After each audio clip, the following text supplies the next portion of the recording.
Okay, everybody, welcome. Happy Thursday, July the 3rd. Return of the Living Dead Day. Also, the day before Jaws, the greatest movie of all time, was. Yeah, it's 4th of July. So, welcome, everybody. I've got a crew of people here to my right, I guess to my left. Mark from Tales on the Shelf, welcome. What's going on, everybody? And then going down, we've got Fernie from Check Out This Flick. What's up? And then finally, Steven After Hours Video. What's happening, everyone? Super stoked to be here. So we got a big show. We're going to go through every Jaws movie out there. For better or for worse, it's going down. So bear with us. We're going to go in reverse order to get all the way to Jaws. So Josh, you're basically loading us up on the Orca, is what you're saying? We're getting on the Orca, dude. Yeah. We're going into the chummed Oh man, freaking water. I hope you're ready. I feel confident that this crew could reel us in a shark. Ooh, I think like so. I think so as well. Yeah, I think we could got get what it. it takes. Yeah, Oh, we yeah. could get it done for What's sure. cool about this crew is they've done their homework. Because I'm a Jaws fanatic. I know Fernie is. I've been talking to Steven. He sounds like he is. And we know Mark is, especially for the first one. So I think we're in good company. We're on For the ship. sure. All right. Well, we're gonna kick off with none other than Jaws: The Revenge, Josh's favorite Jaws entry. Dude, Right? I love it. Okay, so there we go. Those steel books are perfection. They're so good. Damn. Anyone else get the steel books or collect them that way? That steelbook's better than the movie. It makes me like looking at it. I almost like tricked Yeah. myself. I was like, wait a second, maybe you Should I should buy get that? Should I get that? It's on sale right now on Groove. It looks cool, man. Wow. It does look money. I like it. But then It I'm looks like, good. I'm never gonna watch this movie again. That's not the Orca. Yeah. Not to bury the lead there, but that's how I feel about this movie. But yeah, That's fair. So who wants to go So, first? Yeah, someone Yeah. else start us off. well, we know that we have some a returning cast member. So we got Lorraine Gary that comes back for this one as Ellen Brody.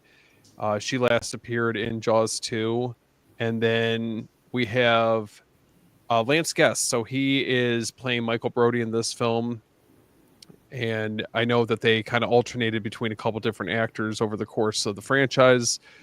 But yeah, those are really the main characters that we're following for the most part, or the core characters from the previous films. And we have Bruce the Shark taking revenge.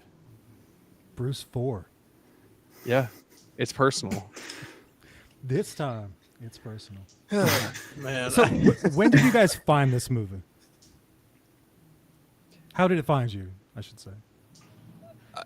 I guess I had been putting these sequels off for a while. Obviously, always known the first one, loved it, and I had heard that some of these, like, I heard Jaws 2 is like actually decent, and then it's like sort of diminishing returns. So I had just been kind of waiting for the right time, and then this stream came across my desk, and you guys were started to drum up excitement for it and stuff. So I was like, let me take this time now. This seems like a good opportunity to just watch all these movies, and I did. For better or for worse, I have now seen all the Jaws movies, with the exception of stuff like Cruel Jaws. I didn't get the time to watch that, but I'm gonna probably try to watch it anyway, just because I'm very curious about that.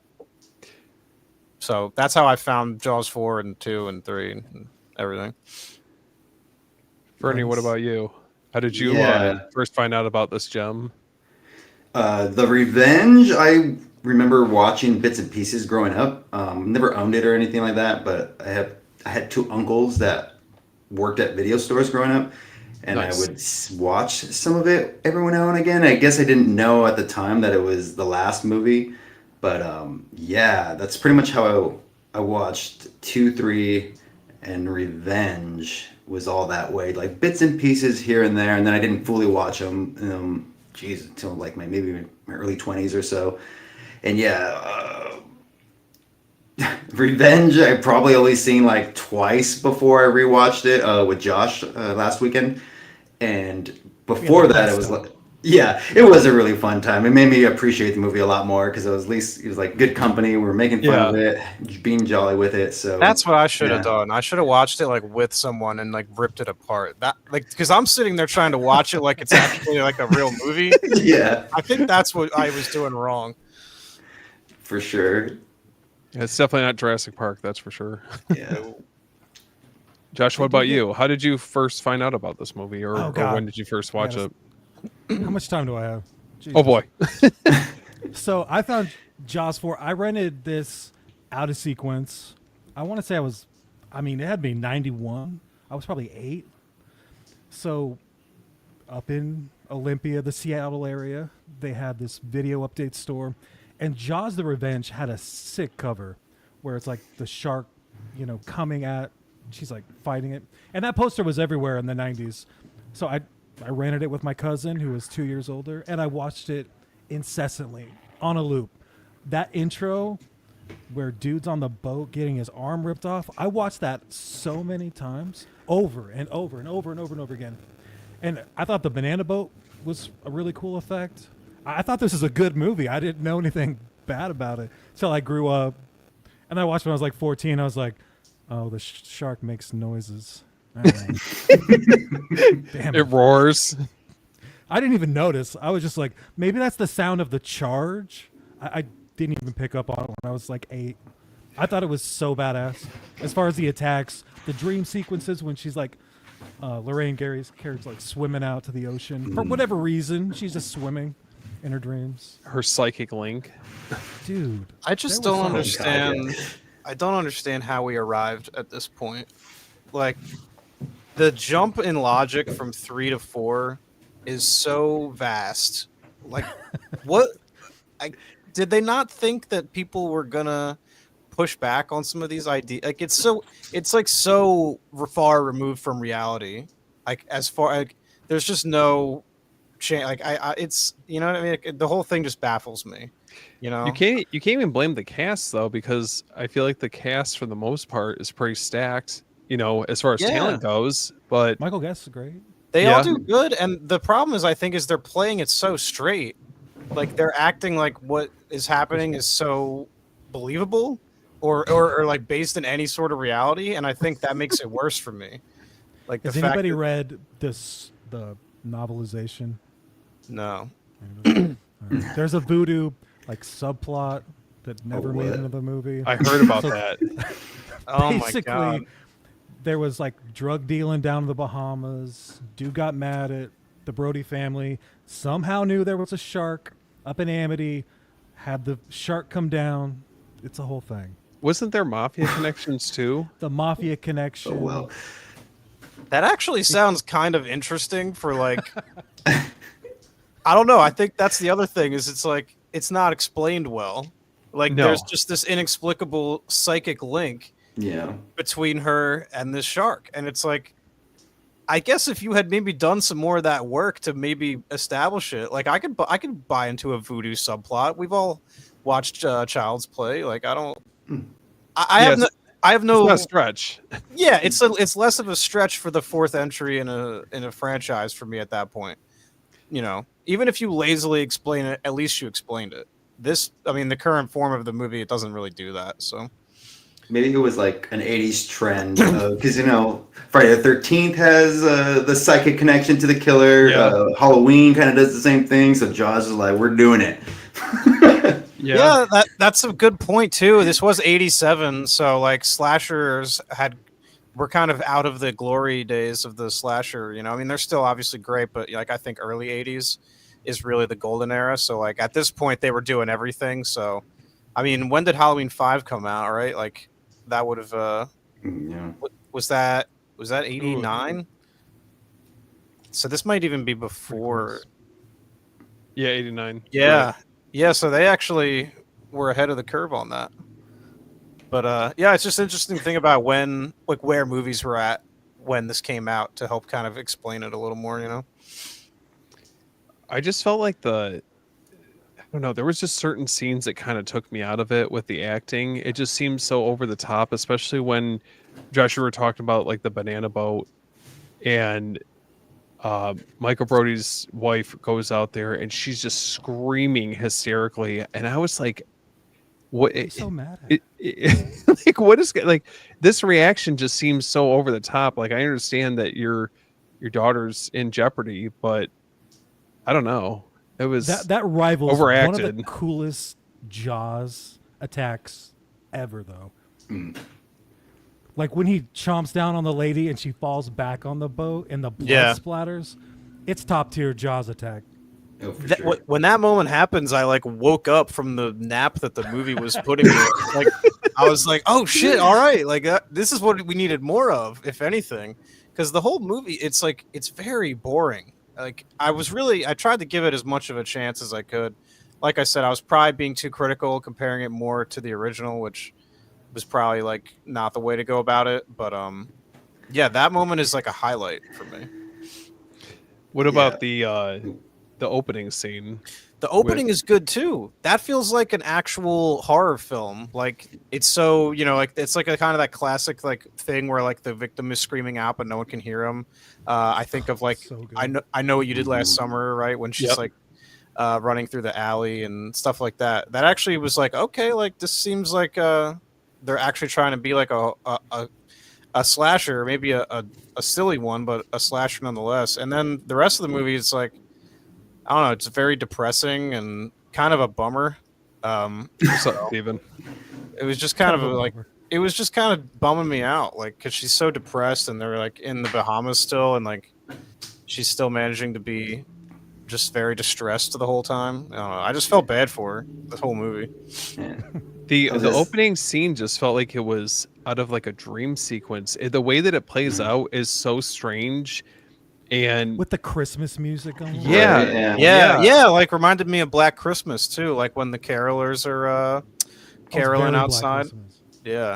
and the so that point where obviously like Sean, he gets attacked by the shark, but when his arm just gets shredded off, his reaction is just so like strange, because I feel like somebody, like, I don't know, you have that traumatic of an incident, like when I would think you go like straight up into shock, but he has like this weird like delayed reaction and then just frantically starts freaking out. But yeah, it felt like it was very different in tone to everything that came after that sequence, where obviously you have such a change in like where the film's taking place. But I don't know, like the Bahamas is kind of a strange choice, I think, for the rest of the film for that to take place.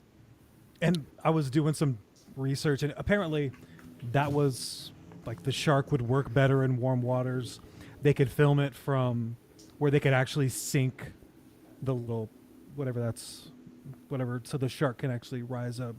But it was the most evolved shark, but it actually worked the worst, which is Wow. interesting. Damn. Yeah. Well, I was gonna say that opening for me was better than 2 and 3's opening. And I do like the callback to John Williams' score. I thought that was pretty sweet that they brought back that music. What did I write here? I do like, or I thought it was kind of funny that in Jaws 3 they set up that Sean's like afraid to go into the water and all this stuff, and all of a sudden in 4 he's like a cop in a boat, and it's just like, oh, so that subplot just goes bye-bye. Okay. I kind of forgot about that. Yeah. I think that one is supposed to retcon to where 3 never happened. I think that's Okay. Oh, that's right. I think I remember seeing read something. that somewhere. Yeah. Yeah. Like, we're just forgetting 3. Basically, yeah. But for me, Lorraine Gray, Gary, excuse me, Ellen Brody, and Hoagie, Michael Caine, probably the best part of this movie. For me, they carried the whole movie because they made a shitty script work with their talent. You know what I mean? Yeah. The sign of a good actor. But yeah, it was definitely a very slow movie. But when I was watching it with Josh, it was just us making fun of it a little bit and just having fun every time freaking Michael Caine was on screen. I was just like, I can't get enough of this guy. Hoagie is hilarious. Like, I don't know. I was just enjoying that bit quite a bit. A low key player. Yeah, but I guess going off of what you're saying, how Ellen's just depressed the whole movie. I was actually I was laughing at that mostly because Mike's daughter just keeps bringing up Sean. Like, where's Sean at? Is Sean gonna come back? Like, oh, Sean would have liked this. And then every time they cut to Ellen, and she's like, oh god, like, you know. So like, I don't know. That just made me laugh. I was like, oh god, she can't catch a break. Yeah. But yeah, it's like darkly comedic in a way, with that, unintentionally probably, but yeah. Where's Yeah. Uncle Sean? Yeah, exactly. I was like, well, he's Over. dead. Yeah, it's like, oh no. But yeah, and I do like I don't know the actor's name, but Jake and Mike's chemistry. Mike's a partner in what on the boat. I like that. Like, you know, Mike's really serious all the time, but then Jake is the comedic relief to him. So I really dug their chemistry as well. But definitely Ellen and Hoagie's like acting for me was definitely like, okay, they're saving this movie. For sure. But, yeah. We got to talk about the two endings. Actually, there's Oh, three right. endings. What has everybody seen both endings? Like the TV cut and the director's cut? I only saw whatever version is on Peacock right now. I don't know what that would be. Did the shark explode? Oh yes, yes. So it was clipped from the first one. Yeah, they used the footage right from the Yeah. of it like sinking to the bottom. Okay, hold on. Sorry, not to get off topic, but Here we go. what? So, with she has flashbacks leading up to this of an incident that she wasn't even a part of with Chief Brody. She's having the Yeah, flashbacks. I'm she like, she wasn't there. you weren't there for that. How do you know about any of this stuff? Yeah. She's psychic, remember? I know. I'm like, I It didn't is weird realize. that they're acting. Yeah, We're gonna front load her flashback. It's so strange to me. I mean, I don't want to dogpile the movie too much. I think we all are willing to admit that it's, if anything, it's probably a guilty pleasure, right? Yeah, I don't know. It's just, it's so bizarre. yeah. I still Okay. love it. So the endings. Okay. So I know in one, right, the shark gets just impaled. Yeah, by the front of the boat. Yep. I want to say that's the TV cut. That's the only ending I remember seeing as a kid. So that's not on the Blu-ray or the 4K. I think that's the Peacock one. Okay. Wait, the Spear was the director's cut. Oh. Yeah, because we watched it and you're, Fernie, this isn't the right ending. I'm like, oh wait, the only special feature on part 4 is the director's like cut, which is just the whatever Spear. Yeah. Gotcha. Because for me, I was like, why did that shark just explode? You know?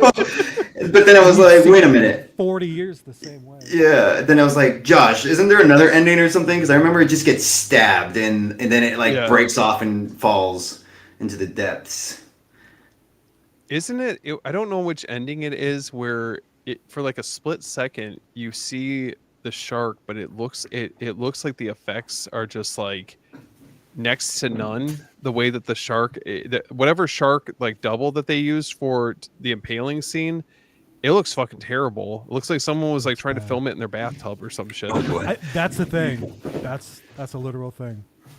Or a sink, maybe. Oh, Somewhere in their house. it's so bad. It's a model that's just Yeah. it's bad. I don't know. I don't know how you go from like the highest of highs for the first Jaws all the way down to the deepest depths of Listen, man, Jaws you Revenge. It's pretty bad. I was watching a video on this movie earlier today, and in that video there was an interview with the guy who either produced it or wrote it or something like that. And yeah, I think it was the director, actually, Joseph Sargent. And he was basically saying like that no matter what they did, like nothing was going to compare to the original. And, you know, everything else would be like a hollow, pale nothing is what he said.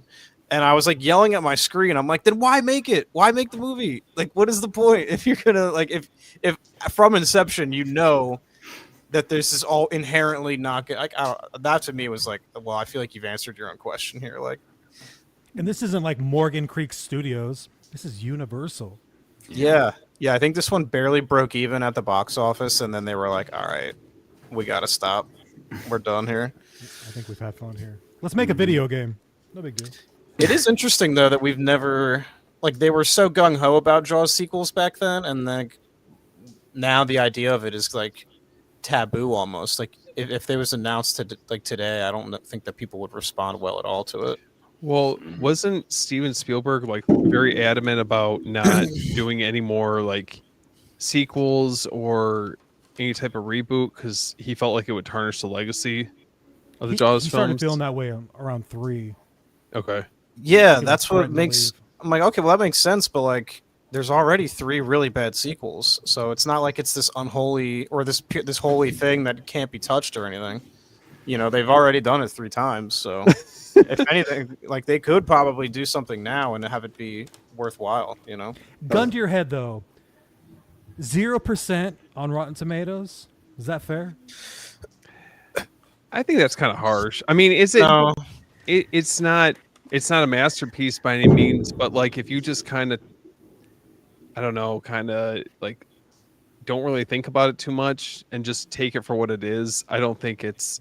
I mean, it's a fun watch. I have to rewatch all of these together when I go to watch the first one. I don't know. I think that's pretty harsh, but maybe that's just me. if this was more fun for me personally, like if I got more enjoyment out of it, I'd be willing to forgive some of these things. It was severely lacking in more of those banana boat-esque kills. I feel like the movie really could have like this could go up to like I was very harsh on all these. I think I gave this 1 star out of 5. But that's just me. If there was more fun to be had, I'd be willing to forgive it, you know, some of those flaws. Yeah, I'd probably give it. I don't know, because I had fun with it. I'd give it a little higher than that. I maybe like 2, but 2 stars. I also don't have that nostalgia working for me either, so that's a And big that only factor. brings me up to a 2.5 star. Oh yeah, no, listen, I'm not here to try to shame anyone for their ratings here. I hope no one. No, I love Jaws 4. I love Yeah, them all. no, 100%. Like that's not my. I'm not trying to poo-poo these. I had fun with all of them. This I had the least amount of fun with. I feel like someone's got to be like positive and happy during all these sequels. We're gonna struggle. So I need the positive and the dark. I'm just keeping it. I'm keeping it real here. You know what I mean? Fucking real. I'm not gonna. I'm not gonna bump my ratings up on your. You know, It's only gonna get better from here, right? exactly, What's and that's cool why I is- thought this was the best way to do it. Reverse. There's gonna be more laughing on this stream than any other streams this month. So buckle up. Welcome to the Orca. Oh, Do we want to okay. go to 3? Hit it. Well, hit it. okay. The last question I had for you guys was: do you guys have any any idea or understanding how Jake was able to survive? No. But I had a hard time with Hooper too in the first one. Yeah, But 4 is a little harder to believe. I mean, but Hooper didn't get straight up like. He wasn't in the shark's mouth. Yeah, right? he was like, Yeah. and there was blood everywhere, and he was like visibly bit down on, and then somehow he's just like floating in the middle of the ocean at the end, and he's like still cracking jokes. I that was like the one part I didn't understand at all. I'm like, I feel like you guys kind of copped out on what you're going to do with them. Yeah, I Well, feel and I like they- remember Oh, go there ahead. was like extra scenes back in the day where Peoples didn't survive. Peoples survived longer. Mario Van Peebles. Yeah, I feel like it probably tested better to have like they're also probably trying to do a little more like kind of try to copy the ending of the first one where it's a little more lighthearted as they're Yeah, swimming back to sure. shore. And the movie's so dour up until that point anyway that I don't think like I feel like another death would have probably they needed some of that more to that levity, you know? Yeah, it's not Jaws 2, that's for sure. Oh, No. man. Don't even get me started on Jaws 2 yet. Oh shit. Pretty much how you feel about Revenge is how I feel about Part 2. I'm just like, I don't like that one. I didn't we'll get there. Yeah, we'll get to it. Yeah. Don't spoil it. Yeah, exactly. Does anyone else have anything on Jaws 4? No, I think it's like the final nail in the coffin. It's Yeah. a very sexy movie, right? Is there's it? a lot of smut in this one. There's a lot of. Usually, it's you want to get drunk and fool around. Yeah. Oh, yeah. This There's a one little is like, callback to that. We're going about by the welder's shack. We're Yeah. talking about problems. welder with Elaine fetish. And Hoagie. The welder fetish. This is a smutty. Yeah. Mike wants that welder, man. It's a little sleazy, which I kind of like. Yeah. Listen, I'm down for the sleaze, but I don't know if that was ever something I was trying to get out of a Jaws sequel was the welder fetish. I think they were filling when they go to like the island and there's like the dancing. I think they're just filling time. They need Yeah. something. Michael A lot of Caine this- as much as you can. A lot of this movie felt like just filling time. Like that's how I felt. Like I was just. I feel like the first one is so tightly paced and like there's no fat on that movie at all. No fat. And this movie, I'm like, what are we doing? Can we like? And it's 90 minutes too. Like it's very short. Oh, it feels like a lot longer than that. Yeah. It definitely does. If you don't have fun watching it with a group, it's a little bit of a slug. That's got to be the way to go. I'm regretful that I didn't get to watch it with Me some and Fernie had friends. the best time. I bet it was great, man. That was, Like, we did have I'm some fun. jealous I wasn't there for that. right? That's what we Couple should have done. beers, talking shit. Oh, he keeps roaring. You just can't believe it. You're like, oh my. That whose idea was that? It's so strange. Everything is so bizarre, right? Like all the choices made are so like. I feel like I can't. I got like a broken record, but it's just the whole like the notion. Like first of all, how far is it from Amity to the Bahamas? Mark, Like, don't think about it. The logics of it don't make sense at all. Don't do it. Don't talk about the drive time. Yeah. It's- So Yeah. sharks can live longer from Amity. Well, he was on a Yeah. full stomach, so maybe that's the reason he was able to get down there. and when people like use those arguments like of logic against like movies that I like, I'm like, don't do that. Like you're thinking about it the wrong way. So I'm trying to play both sides and be like, all right, dude, like clearly it's not that deep. So I try to keep that in mind always when I'm talking about movies like this. But I don't know, for some reason it was bothering me extra with this one, man. I couldn't get over some of the logic in this movie. Well, the orca's going to take a detour to SeaWorld. We're going to SeaWorld. We're going to Hold on. SeaWorld now. Fun fact about Jaws 4, then we'll get off of it. The Jaws roar sound was from the Universal Sound Library from an original dinosaur movie. Not sure which one, but that's kind of fun to think about. Interesting. Wait, that like Repurposed. that. Wait, they added like there was like a reoccurring theme that they used throughout the movie. Is that what it's from?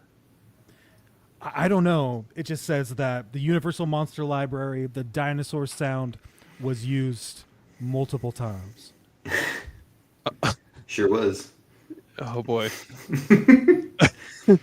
Oh. Nice. So that's actually maybe a T-Rex. I don't know. Speaking of weird logic, Okay. sorry, I was like, here's my weird logic from the movie.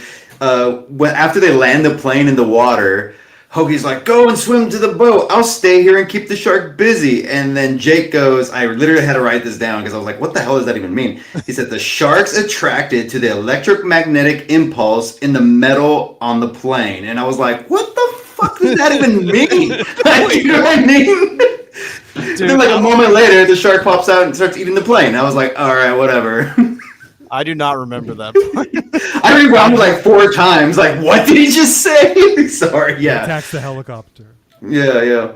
Oh man, it was Yeah. logic, or that logic was like bonkers. Anyway, moving right along. We're going to SeaWorld. Is what Steven was saying? Yeah, we're Yes. here. We just arrived at SeaWorld.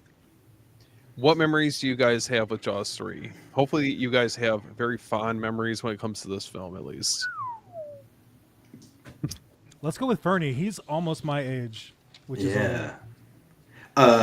Jaws 3 is my favorite out of the sequels. So whoa. yeah, Hold up. Wow. Hold on. yeah, huh? Let's hear why. Yeah, well, for me, a large part of it has to take, well, 2 things. One, it takes place at SeaWorld. Something about an amusement park of sorts Oh, hell. where shit goes haywire, giant monsters, whatever. Jurassic Park's one of my all-time favorites as well. Just really gets me. I love that notion. Critters 2, right? The carnival. But yeah, I don't know, something about that. And then the notion that there is a big giant 35-foot mama shark and then a smaller shark. That also really got me too, because I remember when I was growing up watching those, I was like, that is cool that there's 2 sharks. I really like that. So yeah, I remember that one I watched quite a bit growing up, bits and pieces here and there, and then I actually watched it all the way through, and I liked it quite a bit. Has one of my all-time favorite deaths in the franchise with that But there's no deaths in that movie. What's the weird? There's the weird hunter dude that gets squished in the mouth. Oh, we'll get He's not in get the to park. that. We'll get to that. I don't know why, but I He's really like from that death. California. Yeah. So yeah, I don't know. I like the movie. This is a weird, wacky one. You got Dennis Quaid, coked out of his mind, probably. He was. Yeah. He He's did. got that devil's dandruff in him. Oh my god. That was Not the that only there's way that he anything got wrong through the with that. movie, right? Yeah, God, probably. he wanted mass appeal. I'll tell you. Man. So I found this movie again, probably early '90s, and the 3D was like a gimmick, but it didn't work because I watched it on VHS. It looked horrible. Even then, it was like I took some bad Benadryl. It's a weird effect, like Yeah. on this screen. And I watched it with my cousins because we would go to SeaWorld in San Diego, and that was really cool. But I just remember thinking it was weird the way the shark approached things, and I was really sad for the baby shark. Like it just felt like a sad movie. That's my experience. Moving on. Where it flipped upside down. Which is, yeah. It's I was horrible, like, dude. just belly up. Who's Mark, next? what you got? This actually, my mom used to tell me about this movie. Anytime Jaws was on, she'd be like, in the third one they go to SeaWorld, and I was like, oh, that's crazy. And but we never owned that one, so that was never one that I watched growing up. The only one I ever watched growing up was the first one. So by virtue of that, anytime a Jaws movie was on, it was the first movie. But I always would remember, I'd be like, and she told me it was in 3D as well. And I had seen like Friday the 13th Part 3 and stuff, so I was like, oh, okay, they were just doing 3D in the 80s, like that's cool. But yeah, no, I had heard about this movie for years and years and years prior to finally watching it like a week ago. So it felt like a long time coming to finally get to witness it, and it lived up to pretty much exactly what I expected it to be, which was nothing special, but still pretty fun nonetheless. I feel like this movie and the first Jaws were the ones I remember renting the most with my brother from the video store. I don't know. I think this was, at least at that age when I first saw this one was a little bit more accessible. It wasn't as scary because I remember the first one like scared the shit out of me. I was scared to go in the pool, scared to go to the lake, beach, anything, you name it. But the third one at least was, it's not. I think it's pretty harmless fun for the most part, and definitely was kind of like another gateway into these films, as a whole. So what's weird about Jaws 3 was it was a spoof, right? Where they called it Jaws 3 People Zero. It was supposed to be for the National Lampoon, and that became God. It was supposed to be a Maddie Simmons and John Hughes, and then Joe Dante was attached to direct. Then he backed out, and that's where Steven was like, "I'm tapping out. We're not going Shark and SeaWorld. That's not happening." He put his foot down for that. How did it wind up happening anyway, then? Or was he just no longer involved at that point? He just didn't want to be involved at all. Yeah. So he doesn't. What was his involvement with the second one? Was there any? I know I don't want to jump the gun or anything. I'm just curious. Probably I don't have a producer, I would ton. imagine. Probably Right? produce. Maybe. Okay. Well, yeah, because I was just thinking, because I didn't think he had anything to do with the second one either. So I thought he would have been long since gone by the time 3 came around. But it's not like he owns the IP, obviously, right? It's Universal, so he doesn't really he doesn't get that much of a say, right? Like he can't stop the movie from happening. Like if they want to move forward with it. It sounds like director Joe Alves was the production designer of the first two, never directed a film, and then he was having to learn to deal with 3D cameras, water, Oh God. sharks. It just Sounds he like had a nightmare. And he's A no nightmare. Spielberg, so it's like Yeah. he's not The going to be able to technology- handle that as well as he did. never directing a film. Yeah, dude. And That's so crazy. They used the 3D because of Part 3, Friday the 13th. They wanted to jump on that bandwagon. It was all around that same year too, wasn't it? It was. Crazy. 80s trend. Oh my Early god, 80s. it's aged really bad. Yeah. Yeah, it So looks so the- bad, dude. The actors would have to stay in one spot, or the 3D camera, if they moved too much between the water and the camera, like it wouldn't capture them, it would just screw up the whole shot. And they were like, and film was, they're shooting on film back then, 3D cameras. I'm sure it was a very expensive Oh production. god, it hurts your eyes to watch it. It's like, oh, what's going on? Did this? Do we know how well this did at the box office? I thought this one was commercially still it was decent. I think it was the successful. only one that really bombed was The Revenge. Yeah, that one Yeah, this one barely, did I pretty think, good. broke even, right? Made about, looks like 88 million worldwide. Yeah, it did pretty well. But SeaWorld, they didn't want to be partnered as long as if there was going to be sharks eating the tourists, they wanted out. No sharks Well. eating tourists whatsoever, to use their name, IP. Okay, so where are you guys at on like the premise? I hate it. I understand how we arrived at this, right?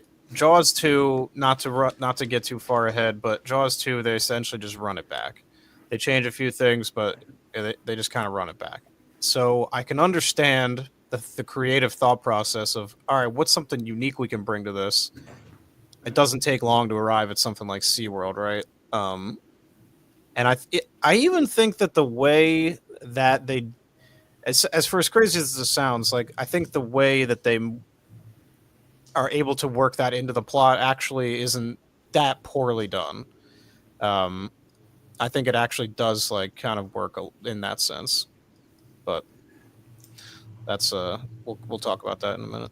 But for me, something clicked from watching the Jaws at 50 documentary. Near the end of it, they talk about how when the first Jaws came out, people started like killing sharks and stuff like that. Oh yeah. And then a couple years later, actually, people started getting interested in sharks and the scientific research. So I think they probably pulled a little bit of that and try to throw that into this movie because they're like, oh, let's keep the baby shark and try to have it in containment. So I think they're like trying to change that tone of, hey, let's not in real life go around killing sharks. Let's study them instead. I mean, sure, they end up blowing up the shark anyway, but Yeah, But, that's true. That's I actually a think really that- good point. I think you're right about that. Yeah, so I think they're trying to, even in Revenge, they're trying to do the same thing and they try to study it a little bit. And I think they're just trying to change that tone of like, let's not go around killing sharks, but study them a little. So I think that's where they sprinkle that in on this. That's just my thought on it. But I mean, of course, I like the And concept. Peter That Benchley sounds become like accurate. a major conservation like advocate because he realized they were killing all the sharks. Benchley was huge. And he was kind of in some way responsible for that. He So, felt bad about it. yeah, but no, I mean, obviously, no, I think that's a really great pull there. And I actually was kind of annoyed at that plot aspect of it, of like having the one character be like, no, let's study it, to kind of like, and then it winds up kind of screwing them. Which I think normally is like a thing that I hate, where they're like, let's like an alien, right? Like, we have to research it. And then it winds up getting them all in trouble. But having you say that, though, it actually does make it explain it a little better.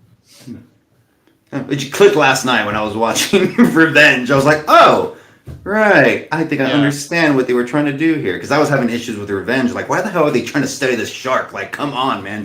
It's out in the ocean, you're killing your kids and stuff. Anyway, sorry. Moving right along. So this basically takes place, obviously, you got both of the Brody kids. Obviously, they're a little bit older now at this point, but who is it? Michael Brody, he's working over at SeaWorld, and we catch wind basically that there's a shark that's gotten in somehow through one of the tunnels, and it's causing all this havoc within the park. So from there, it just everything kind of starts spiraling out of control. And I like Dennis Quaid. I think he sells it. He does a good job as Yeah. Michael. No, I think and this is one of his first movies, right? like second one, I think. I think so, yeah. Yeah, you can definitely see he's got a lot of like star power in this. And I from a story perspective, I really like the idea of following the Brody sons and kind of how the events of the first movie would have shaped them. Like, I actually think if there is any merit to a Jaws sequel, it's exploring those characters, especially since you can't 100%. have Roy Scheider around anymore. And that's going to be for the best as well because we saw how that played out in Jaws 2. So no, I like the idea of exploring the Brodies. So that's one thing this movie did that I was actually on board with. Nice. And then you have Bess Armstrong as Dr. Morgan, so Michael's girlfriend. She kills. She's great. Yeah, yeah. She's very good. believable. I like her. She keeps things moving. And then we have, let's see. Marty McFly's mom, Leah Thompson. Dude, I thought Leah that was her. Thompson. Yeah. This must have been Crushes it. This must have been an early role for her as well. Probably. It's an interesting cast, that's for sure. One of then the Louis- best covers. Wait, I'm thinking of two. I'm sorry. Jump the gun. Jaws 3 covers. Still No, pretty John, I think the Jaws 3 cover is solid. good. It's still pretty good. Yeah. And then you have, obviously, on top of that, you have Louis Gossett Jr. as Calvin Bouchard. He crushes So, it. Yeah, he does. Yeah, I think, there you go. Nice. I think he's kind of a standout in this movie. I mean, he's kind of goofy, but he works Limited for, screen time. yeah. He's sort of like the mayor role of Yeah. the first one, right? He's sort of like Mhm. that character surrogate, Mhm. which you kind of need in these movies. So if it had to be someone, I thought he was good as well. Yeah. Yeah, the company stooge guy. It's like ugh. Exactly. Yeah. But he does really well in it for sure. But yeah, he's just that guy who's just like, let me ignore everything everybody else is saying and just try to get profit for my park.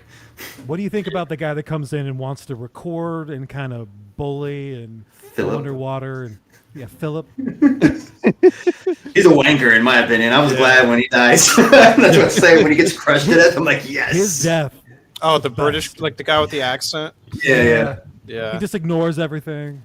Yeah. He was kind of a dick. You're It's lucky to it's have me here, bitch. Yeah. I swear, like that scene where he gets crushed within the shark, the way that it's angled, I remember like when I was a kid, that scared the shit out of me. Yeah, same, It's like yeah. Jonah and the whale. You're like, Yeah. what? Yep. Just keeps going. And You he guys doesn't die for a while. No. And have you guys seen Nope? Yeah. Yeah. Okay. Yeah. I don't know why. There's like shades of that scene that kind of remind me of when like the aliens sucking up all the people at the rodeo, and it's like you see them going through like the inside of like the alien. Yeah. I don't know why. It kind of reminded me a little bit of that, like the way that it was playing out. But yeah, it's definitely effective during that scene. For sure. Dug it. Yeah, I think if I was gonna rewatch one of these, I'd be most interested in rewatching this one because I feel like I've already seen Jaws 2 a million times because it's just Jaws. And then 4, I don't know if I have any desire to really rewatch again. But I Give it think 10 this, years. 10 years later. I would like to probably watch Jaws 3 again. I could see myself doing that. Hope ideally with some buddies or something. Yeah. I was gonna say something else, but I forgot what I was gonna say. The drug use, maybe? Yeah. Dennis Just Quaid. say, watch it like Dennis Quaid filmed it. No, I'm just kidding. Yeah, Oh, every man. scene, allegedly, he was on that blow. So every time you look at him, he's running to something. Whether it's in his kitchen, he's like processing like so fast the whole movie. You're like, whoa, Dennis Quaid's on a mission. Yeah, that was one of my favorite things. Rewatching it this last time was like, how coked out is he in this scene? I wonder. So your guys' first go around, did you guys think that the shark that they had caught was the right one? Did you think that was No. the only one that No, was? definitely not. Yeah. Okay, I just want to make sure. Because it seems so small. Because the other one's supposed to be 35 feet, Yeah. which is crazy. Yeah, I feel like that's like the name of the game with these sequels is like multiple sharks. Like even the first movie technically has a couple. But yeah, I feel like that was the approach is like A give tiger shark. multiple sharks. So, allegedly, the human death count is strangely low to keep that PG rating. You know, we talked about SeaWorld's image, but the budget cuts and just the inability of the 3D apparently led to like this edited down, bloodless. And I'm not shitting on it. I like the movie, but yeah, that's you don't get a shark for like 50 minutes. I almost wonder what the movie would have been like if they hadn't have tried to ride the 3D wave. You know, would you have had more budget to be able to make like a maybe not like a significantly better movie, but could it have enhanced it a little bit? I don't know. I mean, It almost seemed like in Jaws movies, there's always another animal death that like kind of adds to the pile that the shark could have done, whether it's an orca multiple times. They always think it's a killer whale. Maybe we could have had more fun inside SeaWorld because we just get this like built stage underwater, which looks impressive minus the 3D. oh, Yeah. so It does look cool. okay, what about the scene where the shark's slowly coming at the like they're a little like under like water like office Control room or whatever. Yeah, control room. There we go. Yeah. I don't know. Kind of takes me out of the movie a little bit. I mean, it's definitely hokey, but Yeah, Apparently it just hasn't they aged fixed well. that because I don't mind it until it hits the glass. Then I'm like, oof, you know. I don't know. It gives it that charm, right? Like you said, they fixed it. Like in the 4K, is that what they did? The 4K was supposed to smooth it out. So before it was like this stagnant image, like so slow. It was like almost like a minute. It seemed like. How do you guys feel about that? I feel like that's like almost like revisionist. Like I would personally, if I was a big fan of the movie, I would probably want to keep it like that, right? Because And that's how you remember it. That brings up all the AI imagery when they're Oh, doing God. the SeaWorld. The shows and all the background are super limited, and everybody looks like shit. their faces are all warped. I Like, remember. I have a there problem was with that. That was a Yeah. big controversy. That's It this was. movie. I totally forgot about Yeah. that. Yep. That was a big deal last year. I remember when this was getting released, and People it hated was it. yeah.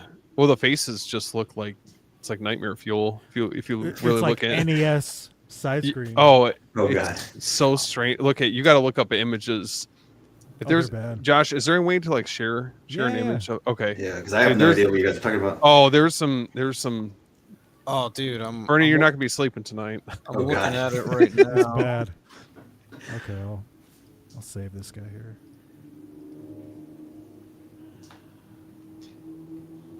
Yeah, so Keep talking. I'll find a good one. which ending? Okay, so I feel like Jaws 3 and Jaws the Revenge. I don't think the endings are the strongest. I mean, the shark gets blown up by a grenade, like what is it, like a grenade essentially? Yeah. That Philip had in his hand. He died with a grenade in his hand. Yeah. Where did he get the grenade What's from? up, Frank? He just had it on his persons, I guess. I don't know where he got it from. All right, because I might have missed something. So if you guys don't know where it came from, then that's a problem. Well, the diver had it, right? He initially Yeah. had it with him, and then, but how was like the arm just floating around and And he's In the just shark's still mouth. gripping the grenade still. Yeah. wasn't fully digested? Mhm. Disembodied arm. No, And it's then- it's hard to top those to top that first ending. That's all I'll say. Yeah. The Jaws 3's ending is just it's so strange where I just feel like everyone's just gonna give like the dolphins high fives or some shit. That's what I was Here's the about to bring up was the dolphins. Let's dissect this. When they start flipping, I'm like, what is happening here with these dolphins all of a sudden? Anyway. And it looks completely out of proportion with one another. Yep. I'm like This is rough. So yeah, basically on this 4K release of the movie that came out, Shit's bad. they used some AI upscaling to sort of sharpen and Like Rocky Balboa, everybody. yeah, Okay.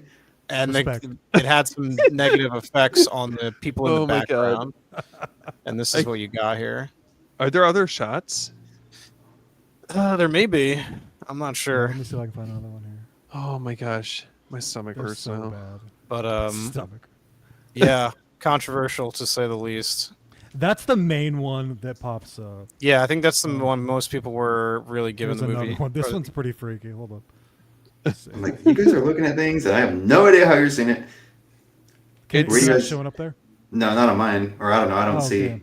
anything. Oh, you don't see anything on the screen? No. I see us and then the background. Oh no. Oh, that's weird.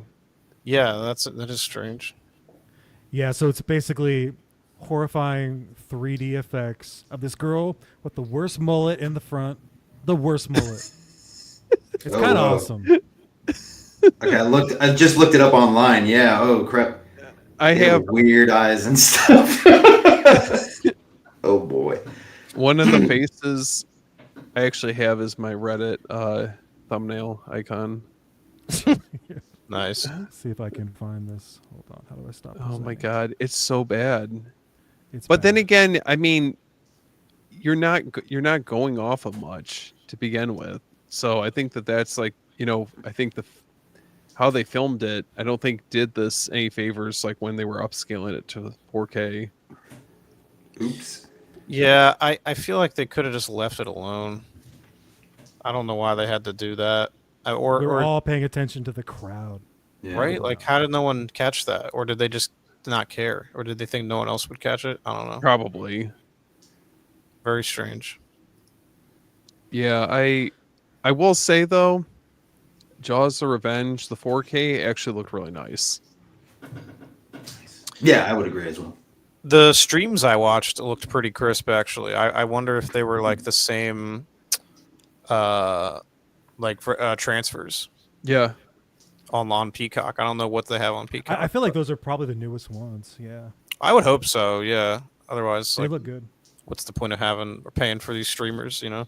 Even even Jaws 3, I mean, I know it has its problems, but if it just kind of as a whole, I mean, it looks pretty cleaned up for the most part. Yeah. Does anyone else have anything on Jaws 3? We're ready for our next stop on the Orca? No, those faces were all I needed to see. Wah, wah. Yeah, let's leave that behind and Yeah. go here. It was still fun to talk about it with people that Oh can man. understand the pain. We can Yeah. say farewell and adieu to Jaws 3. Yeah. Till next year. The orca's turning around. We're going to Amity Island. Love it. Let's go.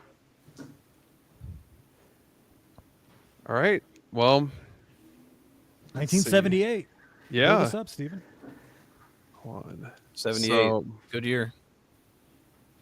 so Jaws 2, obviously, it's a direct sequel to the original Jaws. And this takes place a few years after the events of the first film. So we're returning back to Amity Island, where there's a great white shark that's beginning to attack the locals and tourists. So in this one, we're obviously getting Chief Brody back, so played again by Roy Scheider. And then after we have a series of mysterious deaths in a wrecked boat, Brody becomes increasingly paranoid. And that's really where this movie begins to unfold. Calling it back. Yeah. I don't know. This one, I don't know about you guys, like I don't know if it's as quality of a sequel, but in a lot of ways it kind of reminds me of the parallel between Halloween and Halloween 2. Totally.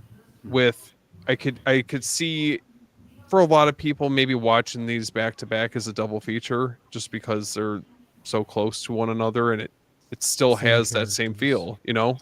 This feels that is like an apt comparison because like Halloween 2, this does feel the most like the first film in terms of like how just the settings and obviously the presence of Roy Scheider and Lorraine Gary, Murray Hamilton.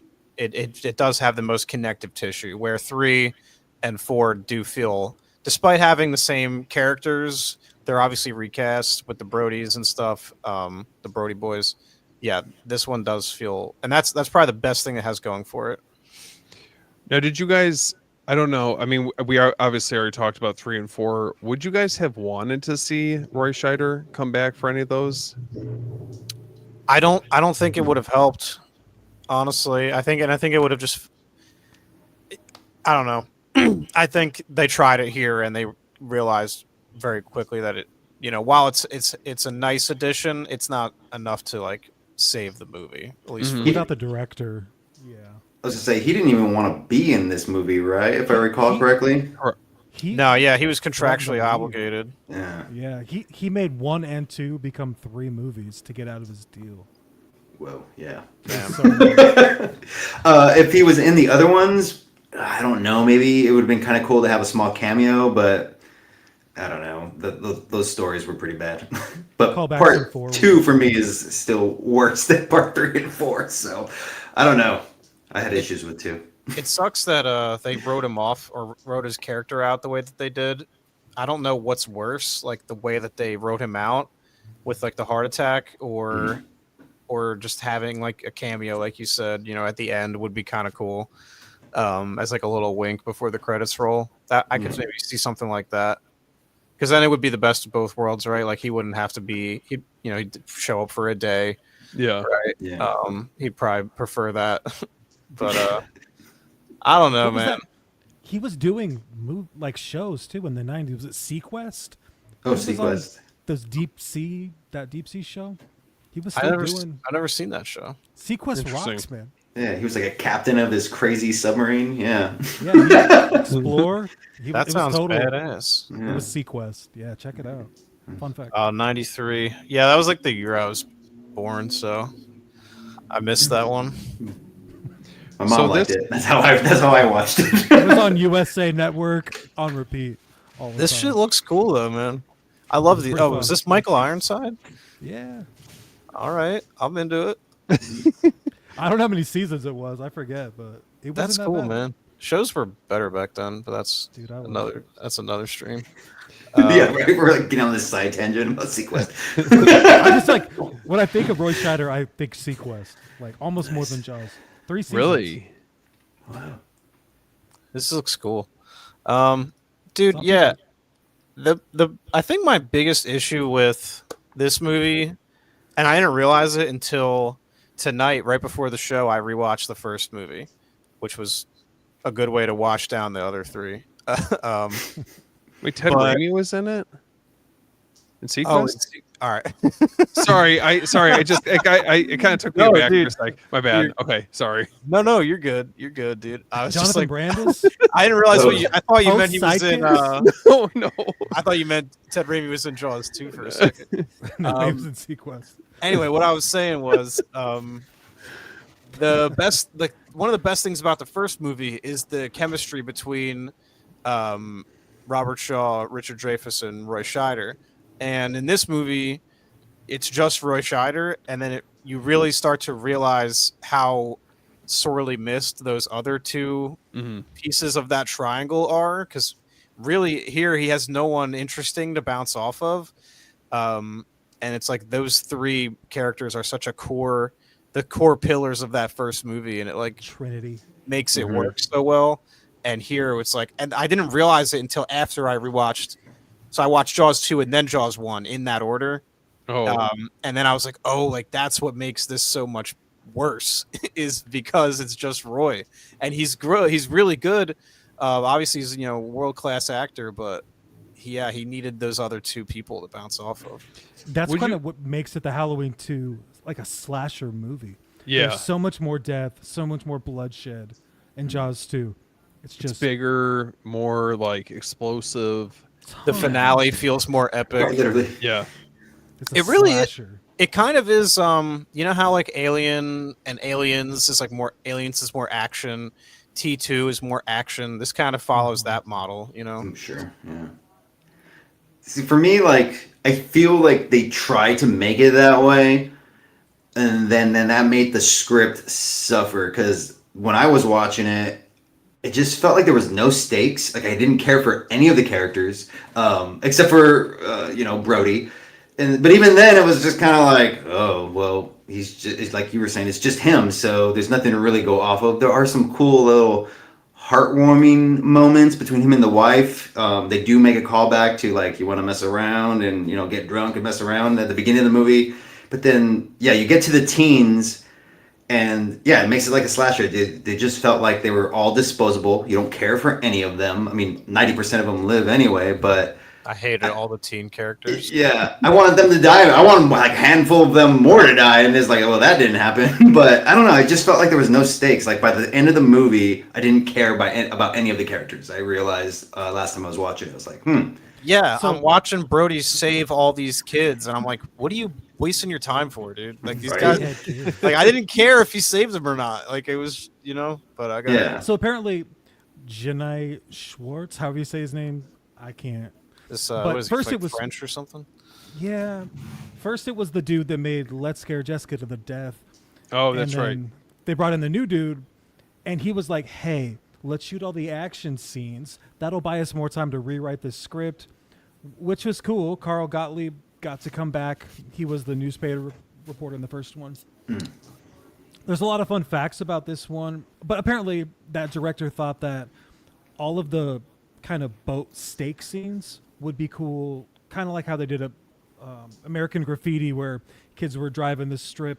Well, let's do that with boats Oh, and make okay. it feel like it's more fast-paced while we buy some time to beef up this script, focus on the characters people cared about in the first one. You got Keith Gordon in it. Free Yeah, Christine. I was gonna say Pretty that. Christine. Yeah, he's in some. He was in some solid movies. Like as like almost as like the same character, just sort of like a nerdy teen character. He was also in Dressed to Kill, I think, the Brian De Palma movie. Yep, that's right. Yeah, he's pretty good in that too. See, But yeah, he pops up in the most random movies. There's another kids sci-fi movie. I can't remember what it's called. Not Flight of the Navigator. There's another one like that. Mm, God, it's good. yeah, I don't know. No, he was okay too. Like I enjoyed him. Like out of all the teen characters, he was probably the most welcome addition. Perhaps because I'm very partial to Christine, but yeah, I don't know. It's like this. The movie has like the same exact beats too, like where they find something washed up on the shore again, and like Brody is like consulting with like that doctor lady on the beach and stuff, and it's like it just felt like the same things, and it was like to the point where like the whole time I'm like I should just be watching Jaws. Yeah. There's no Well, reason to ever watch this. We got to talk about the score, because the score was beefed up, brought back. People think Jaws 2 is one of the most legendary scores ever. Wow, It- I had issues with the score too. It felt like to me. I mean, Jaws 1 is a fantastic score. Don't get me wrong. John Williams is amazing, 100%. But for me, when I was watching it, I was like, it feels like John Williams is trying to be John Williams. I don't know if that makes I too love much it. sense, but I did not care for the score at all in this sequel for some There's reason. a way to kick you out of this stream. Yeah, exactly. And you're out. That's it, dude. I told you I did not like Jaws 2. I didn't think there's anything wrong with it. But it is an interesting point that you bring up. Like, imagine like taking the job for, okay, I want to compose Jaws 2. It's like you've already done 80% of the work, 90% of the work. Like, you just kind of interpolate it a little bit, change some things up, and like It feels okay. like Friday 2, kind of like. Yeah, I mean, Yeah. there's not Mhm. a ton of iteration to do. You just kind of take all those, those legendary, iconic themes. Even at this point, they would have probably been considered, because when was Jaws?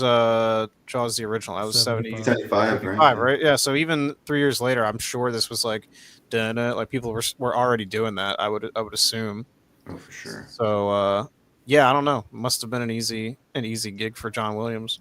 Yeah. So Payday. what about the scene? I know we were talking about it before this live stream, but Oh, I know what you're gonna say. the scene where the girl's on the boat and out of pure fear she starts dumping gasoline on her. That's one of the best kills of the movie. Oh, Accidental Lord. kill. Yeah. At that point, I was like, "Is this like a parody? Like, is this like the scary movie of like?" It was just so goofy, and I was like, Shark What are we 2. I had Yeah. to like go back, and when I revisited this movie like years ago, I had to go back and I'm like, wait a second, did she like really dump gasoline all over herself? And then obviously like the whole boat bursts into flames and the shark catches on fire. That was like the big moment. So, whoa, what Yeah. the hell's going on here? that moment felt like they were like, okay, how can we make this shark like look kind of cool and distinct and like give it some kind of visual cue that lets like, oh, that's the shark, and then His they kind of Halloween Kills arc. yeah, Mhm. exactly, right. And then they kind of worked backwards, and we're like, all right, how can we make this happen rather than doing it sort of organically, like Throw have some it gas on it. like, yeah, that'll be cool. And then it gets lit on fire before it goes underneath the water again. Like there's only such a short window where the shark's not On fire. under. Yeah, the whole thing just felt like so dumb to me. I was like, yeah, I'm not gonna lie, it looks kind of badass. it does look badass. You're 100% right. He's so mad with that scarred face. Yeah, I've been calling him Scarface every time I see it. Yeah. Yeah, He does look sick. I'm not even gonna lie, but I'm just like, if only the way to get to it was a little more nonsensical, Yeah. or a little less nonsensical. Yeah, when I watched it the other day, it was just kind of like, where in her right mind, after pouring gasoline all over herself and the whole boat, does she think, yeah, I'm going to shoot this flare now? Like, that too. It's just like, oh, okay, like yeah. smoking a cigarette at a gas station, like you just Yeah. What are you just doing? don't do it. I have a problem with Brody's tan in Jaws 2. He is like leather in this movie. And then I researched it for fun, and apparently he thought that the tan look made him look the most healthy, but I guess he had some conditions being a kid. So they were trying to fix it in post-production because he was so brown like the whole time. Yeah, because And the they were first trying to one, lighten him up. first one, he's not bad, but this one, he's like Dude, he's like a couple weird. shades darker. looks like a wallet. Mhm. I mean, I guess it makes Extra sense, like for the character, right? He's always out on the water. I won't and go stuff. in the I mean, water, yeah. but I'll hang out. He's on the beach or, on the island. He needs his tanning. Well, I know, Josh, you were talking about this earlier. One of the more iconic covers. Look at how monstrous he looks coming out of that water. I mean, like- come on. It's like It's- Leviathan. They're essentially all the same cover, This is the only one that's different. but they all managed to be super sick because I think they didn't bother to try to iterate too much because they realized like that visual of the shark, jumping up or whatever out of the water is just so sick. They were like, all right, And we don't she really has need to. no idea.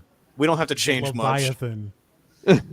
Yeah, like whatever's in the background or the foreground, you just kind of change it up, and you always leave that dope shark in the background, and then you just kind of change it from there. I swear, for any of these, it just feels like this was like when they actually cared about like what the movie posters look like. Now, you just get the same floating heads, like a lot of like the Marvel movie style posters. It's just, I don't know, it just This is sucks. a painting. Yeah. Painting. Well, that was Yeah. the era of dope hand drawn posters. I don't know. I feel like they cared more back then. Who's that? That's not Drew Struzan, right? Or I can't remember. Ooh. I know he's sort of the legendary guy. I don't know if he did that, like the initial Jaws poster. He may have, or was it based on the book cover? Was based the on book book The cover. first one was They love the Yeah. book so bad. right? So that wouldn't have been Lou true. Feck. Say that again. Is it Lou Feck was the artist who did the poster for Jaws 2? Oh, okay. I don't like know why the name, though. my message What is up, man? coming twice in the chat. Is that showing up for you guys too? Yeah. Twice. Yeah, I it don't says know why- copied. I don't know why it's doing that. Weird. Whatever. What's up, Davey? Though anyway. Davey, and what's Frank. up? What up, And Movie man? Odyssey.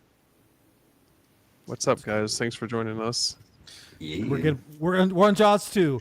We got a few more minutes, and we're gonna get into the main cheese here. The big cheese. The What big about fucking the cheese. water skier scene? Hmm. Like, I feel like that's like well, obviously it's on the cover art, but I feel like that's one of the more notable scenes that's going on throughout the movie. Yeah, it's. I thought it was suspenseful. It's cool. Yeah. You're waiting for someone to die. You're like, oh, it pops up. Oh, it's down. Oh, it pops up. Where'd it go? Let's go. Yeah, because you have to have that moment where you can't deny any longer what's happening, and the people in charge have to sort of address it. Like it's no longer debatable at this point. Like someone is killed in broad daylight around a lot of other people. It causes a panic and whatnot. That's sort of what I mean when they copy all the same beats. Like that's sort of this version's moment of, or this movie's version of that moment. For sure. I like the. Oh, sorry. Go for it. Oh no, you're good. Oh, it's because I like the bit a little later in the movie where all the kids are sailboating and the couple stay behind while the rest go off. And I called him Blanket Guy because I forgot his name, but he's like, "Oh, do you want a blanket?" And then Bruce hits the boat, or not Bruce, Scarface hits the boat and he falls backwards. But I like that the shark actively pushes the boat away from him and then circles around and gets him. I thought that was pretty cool. Yeah, that was a fun Yeah. effect. Dude, being a teenager in Amity seems like it would have ruled, dude. Everyone just has a boat. Right. Yeah. You take Beer, your girlfriend out on a babes. boat, I don't know. Wouldn't All the these town rich- be, place to be. they would be in constant fear all the time. Yeah, so let me amend that. Only my if it bad. made the paper. Only for 24 hours. Being Yeah. a teenager here prior to all these shark attacks happening would have ruled. Yeah. Yeah, for sure. That looks No. like it looks like they have a sweet life. Are you guys gonna omit the helicopter kill? I like that helicopter. I kill. like the helicopter. Kill. Yeah. Do you I think the shark? don't dislike it. I mean, it's pretty brutal. The shark's You gotta- literally taking on the helicopter. Like, what's That not is to really love big. about that? It is pretty badass. I also I'll go ahead. Oh, I was just gonna say I like the shrapnel from the blades go flying out and hitting all the sails and stuff. I Yeah. did wish that maybe somebody would have got killed by some shrapnel, but that's just me. Yeah, or maybe like a pretty grievous injury, just to up the stakes a little bit. Yeah. And Get some apparently blood in the that- water. Yeah. Exactly. That scene was supposed to almost really kill somebody. That's what they said. Like it dragged the set piece underwater, and brought the actress down, and she almost drowned. Oh. No way. Yeah, it was going nuts. Yeah, when that was happening, it was just going nuts. Hypothermia was huge. Yeah. Yeah, when Brody pulls up on them, excuse me, when he pulls up on them at the end, and he's about to save them, and he's this far away from them, and he's like, I can't get any closer, There's so much.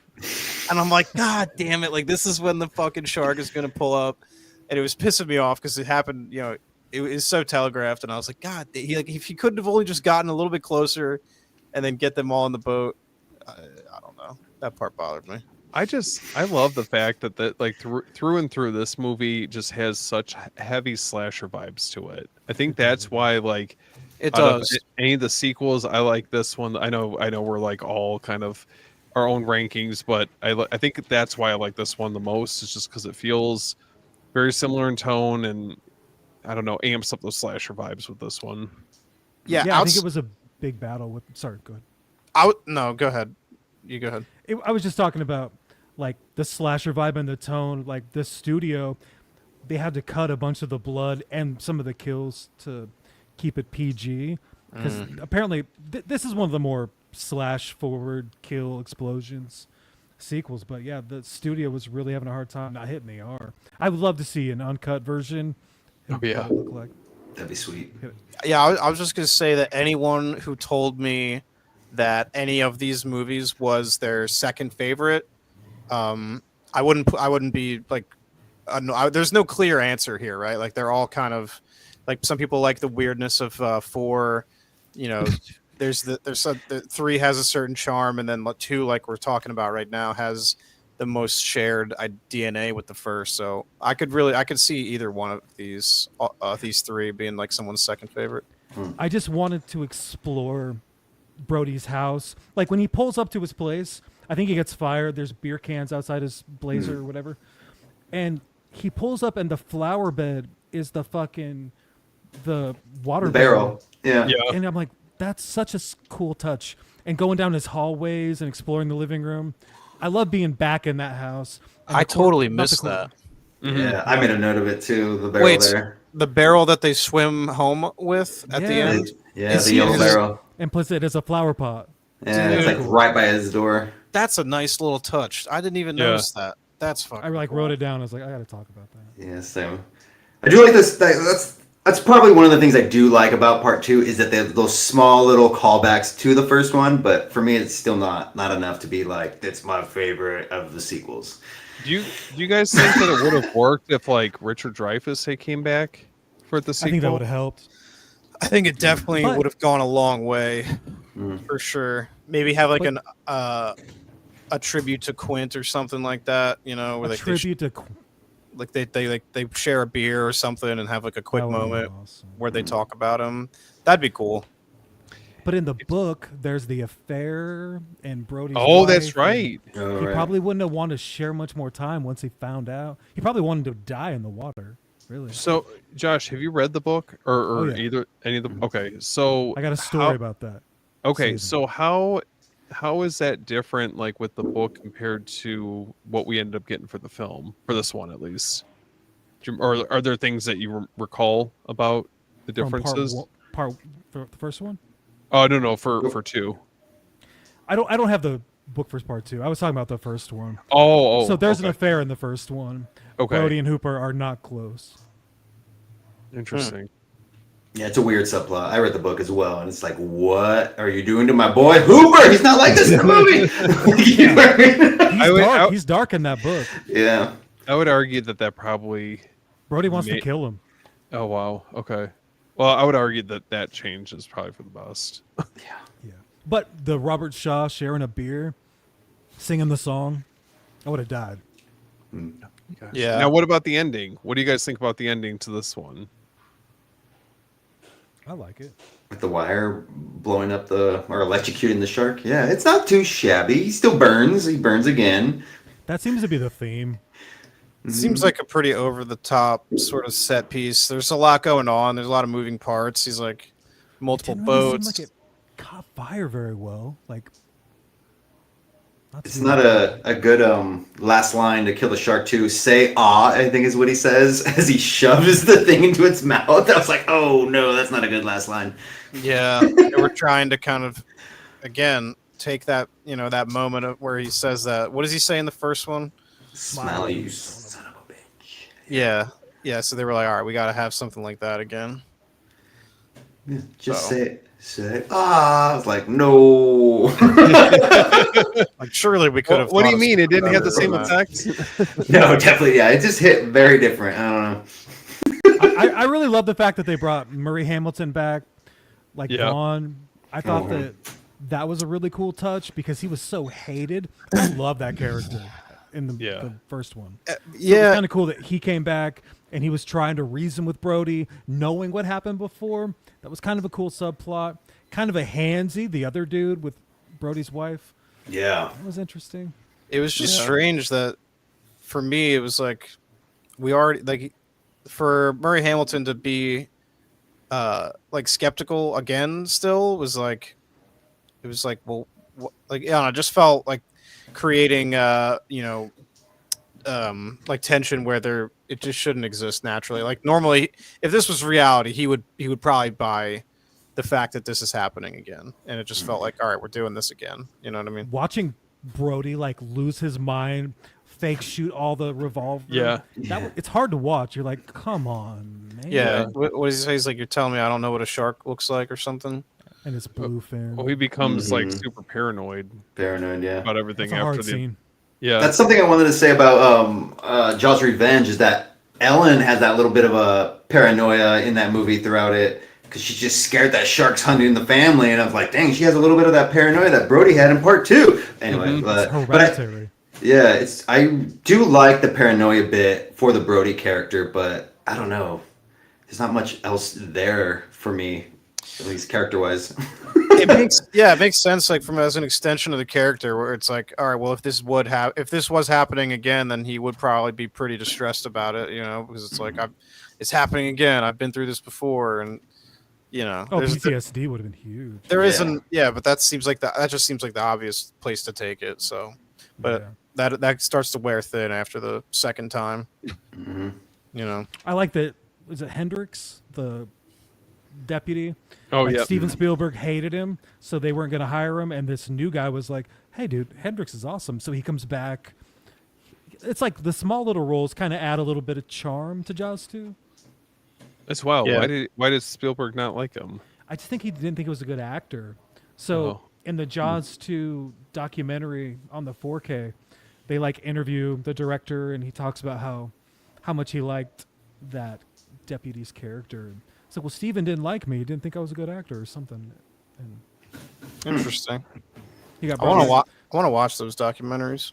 Yeah, in It's, the it's probably 45 minutes.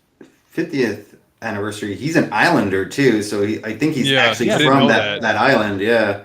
So he's not like a Hollywood actor or anything like that. Maybe that's what he didn't like. I don't know.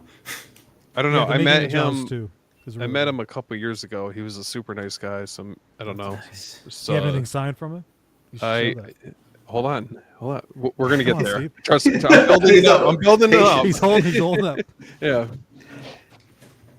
But yeah, overall, I don't know. For me, I think that it's got its flaws, but I think as a whole, I think Jaws 2 works for what it is and continues a lot of the same continuity from the first movie that we all love. We talked about this one the most so far. Yeah, I think the only thing you could have done to make this better was to have Richard Dreyfuss in it. But yeah, short of that, I feel like they did everything they could to deliver a worthy. This is probably the most worthy sequel, I would say, by Mhm. virtue of having a lot of the same DNA, a lot of the same actors. It feels like it most justifies its own existence. Yeah, this was like the biggest sequel before Rocky 2 took the throne. Nice. That's Yeah, right. do we have box office information on this one? I feel like this probably did well. It did really well. Let's see. Because Jaws was such a phenomenon, right? Like, 208 million worldwide. Damn. yeah, that's pretty solid. 77 million initial release. 7th highest grossing film. But the biggest sequel before Rocky 2 took it back. That's huge. Nice. And Rocky 2 rocks, dude. Rocks. Not bad. I like Better than Jaws 2? Just Rocky 2 Rocky crushed 2. Jaws 2. Any day of the week. Yeah. That's gospel. Mm-hmm. We'll save that for another stream. Yeah, we'll do a Jaws Rocky 2 and stream. Rocky 2 head to head. I have some strong feelings on Rocky 5 that people might not agree with. Oh man. Let's just get it out there. We got time. I think it's a good movie. It's I a think- good fucking movie. Jaws 5, or no, excuse me, Jaws 5. Rocky 5 is a good movie. It's a good movie. and I love that's the all- hip hop. Yeah, that's all I'll say about that for now. Because Take a sec. we're parking the Orca for the last time tonight. Yeah. I mean, I think I'm ready to move on. If everyone got their Jaws 2, I think so. Oh I man. think so. I mean, we're at an hour and 22. I think we got at least 48 minutes for the GOAT. Steven, bring us in. All right. Last but not least. Oh, just kidding. No, kidding. No, listen, the undisputed Jaws. Reigning. Defending. Right. I mean, hell yeah. Let's go. So, what was everyone's first experience with this? Was this the first one that everyone saw getting into this? Who wants to go first? I want to go last. I guess I'll go. This was a movie that I don't remember a time in my life where I didn't know about Jaws. Like, this is sort of, I feel like I've always known this movie. We had it on VHS growing up, watched it a lot. And a friend who lived down the street from me, I would go to his house. We watched it a lot there as well. So those are pretty fond memories that I have around this movie. Used to scare the shit out of me. Oh yeah. This is definitely the scariest Jaws film, and it does so without feeling hokey. Like, it's all very, earned good scares. The moments that you do have here that are scary, but it's like, I don't know. It never, despite scaring me, it wasn't like I never viewed it as a horror film. I always was just more excited by it. It was kind of like it was just doing so much other stuff. Yeah, this was always a great movie to me, and probably one that, if I think about it, probably one of the movies that got me like into movies. Mm-hmm. Oh, for sure. So yeah, that's my history with the movie. Kind of same as you. I don't recall having a memory without knowing Jaws. My dad is a big cinephile as well. We owned that on VHS growing up. he made us watch it. Like he was like, no, you're watching this movie. So that's me growing up with him, constantly watching it. And yeah, as a kid, always scared. And I think it wasn't until the re-release for the 25th anniversary or something like that, I went and saw it in theaters. And I think that was the first time like I took it all in and realized this is one of my all-time favorite movies, like hands down. Yeah, we saw it in Hollywood. I forgot what theater, but my dad was like, "We're going and seeing this." Like another moment, my dad's just like, "We're seeing this movie." It's like, okay, you don't have to twist my arm. We're gonna go see Jaws. It's like hell yeah. So yeah, I've always known this movie, and kind of like you too. I don't really see it as a horror movie anymore. I kind of see it as a weird like family movie that happens to have a shark in it because there's just so much character and stuff like that it's like I'll watch these folks be on the island. I don't care, like, but then there's a shark aspect and that's also awesome. But yeah, that's there's this like, pardon the pun, but there's like this undercurrent of excitement and like it has that, it's almost like that Amblin feel that Spielberg like sort of imbues his things with, where it's like there's danger, but it's like there's also like this feeling of excitement that you're in danger, where it's like the Indiana Jones effect. Like, where it's like, yeah, my life's at risk, but like there's also like that feeling of like, whew, like, oh, that was close, and yeah, I don't know. Jaws just has this feeling of it. I don't know. It's a special feeling, like when you watch this movie, it's like it feels so much like summer. Like this is the summer movie to me. Like this and like The Sandlot both channel the vibes of summer better than like any other movie. So I don't know. There's something special about this movie. It just hits better, during the months of June, July, and August. 100%. Oh. Yeah. All said. Top that, Steven. Sorry. No, I got motivated there. Yeah. Something Fernie said kind of I'm so excited. True. Yeah. made me think of that. This is what we're waiting for. Listen, I think you're 100% right, because I am like through and through. I feel like that this is the summer movie. I always think of this and like the Friday the 13th films around this time. I know Josh and I already talked about them. On Friday the 13th, but like those movies, just it gives you like this certain feel during that time. And even you were talking about like some of the Amblin films as well. It's like going back and watching some of those like during the summer. It just, I don't know. There's just something very nostalgic about it, and makes you feel like a kid again. Yeah. Like revisiting. Like I find myself every time around this like time of the year revisiting like E.T. and obviously Jaws or Indiana Jones or Back to the Future. It's just, I don't know. They have like that magic to all those films. That blockbuster magic. Yep. Dude. Yep. But yeah, I mean, early on, my dad put me onto this movie. He was the reason why I got into all the films that I did, or at least like the foundation movies that I saw, like this and Jurassic Park. And I can't tell you how many times like we rented this movie at the video store, like especially this one above all the other ones. And this really developed my love for sharks and wanting to know more about them and rewatching these movies 100 times over. So that, I don't know, that it's a very special feeling, revisiting these movies. Yeah, for sure, dude. I agree. Same. It's cool to hear, when you're watching that Jaws at 50 documentary, the one thing that is like the underall like narrative is everybody has a moment when they find Jaws and it means something to them. And you guys all talked about times where you don't remember when you didn't have Jaws as a part of your life. I'm the same. Steven, you were talking about how your dad was a big part of it. This was my first movie memory. I want to say probably 88. I think I was like 5. And my parents would play like, what's that game? The board game, cribbage or whatever. They'd have my uncles and aunts over, and they would play that. They'd kick us to bed, and they would watch a movie. And that one night that I got to stay up, they were watching Jaws, and it scared the absolute piss out of me. That's such a special memory, dude. Yeah. Dude, I can That's so feel cool. the carpet, like the green shag, like back against the door. They didn't know I was awake. I was just watching it like, Dude, I was like, they're going to keep watching. You're taking me there. I feel like I'm there right now. I'm telling you. That's And when amazing. they found out I was picture. awake, they're like, "Go back to bed," and they closed the door just a little bit. And I watched it like through that on a Zenith Trinitron.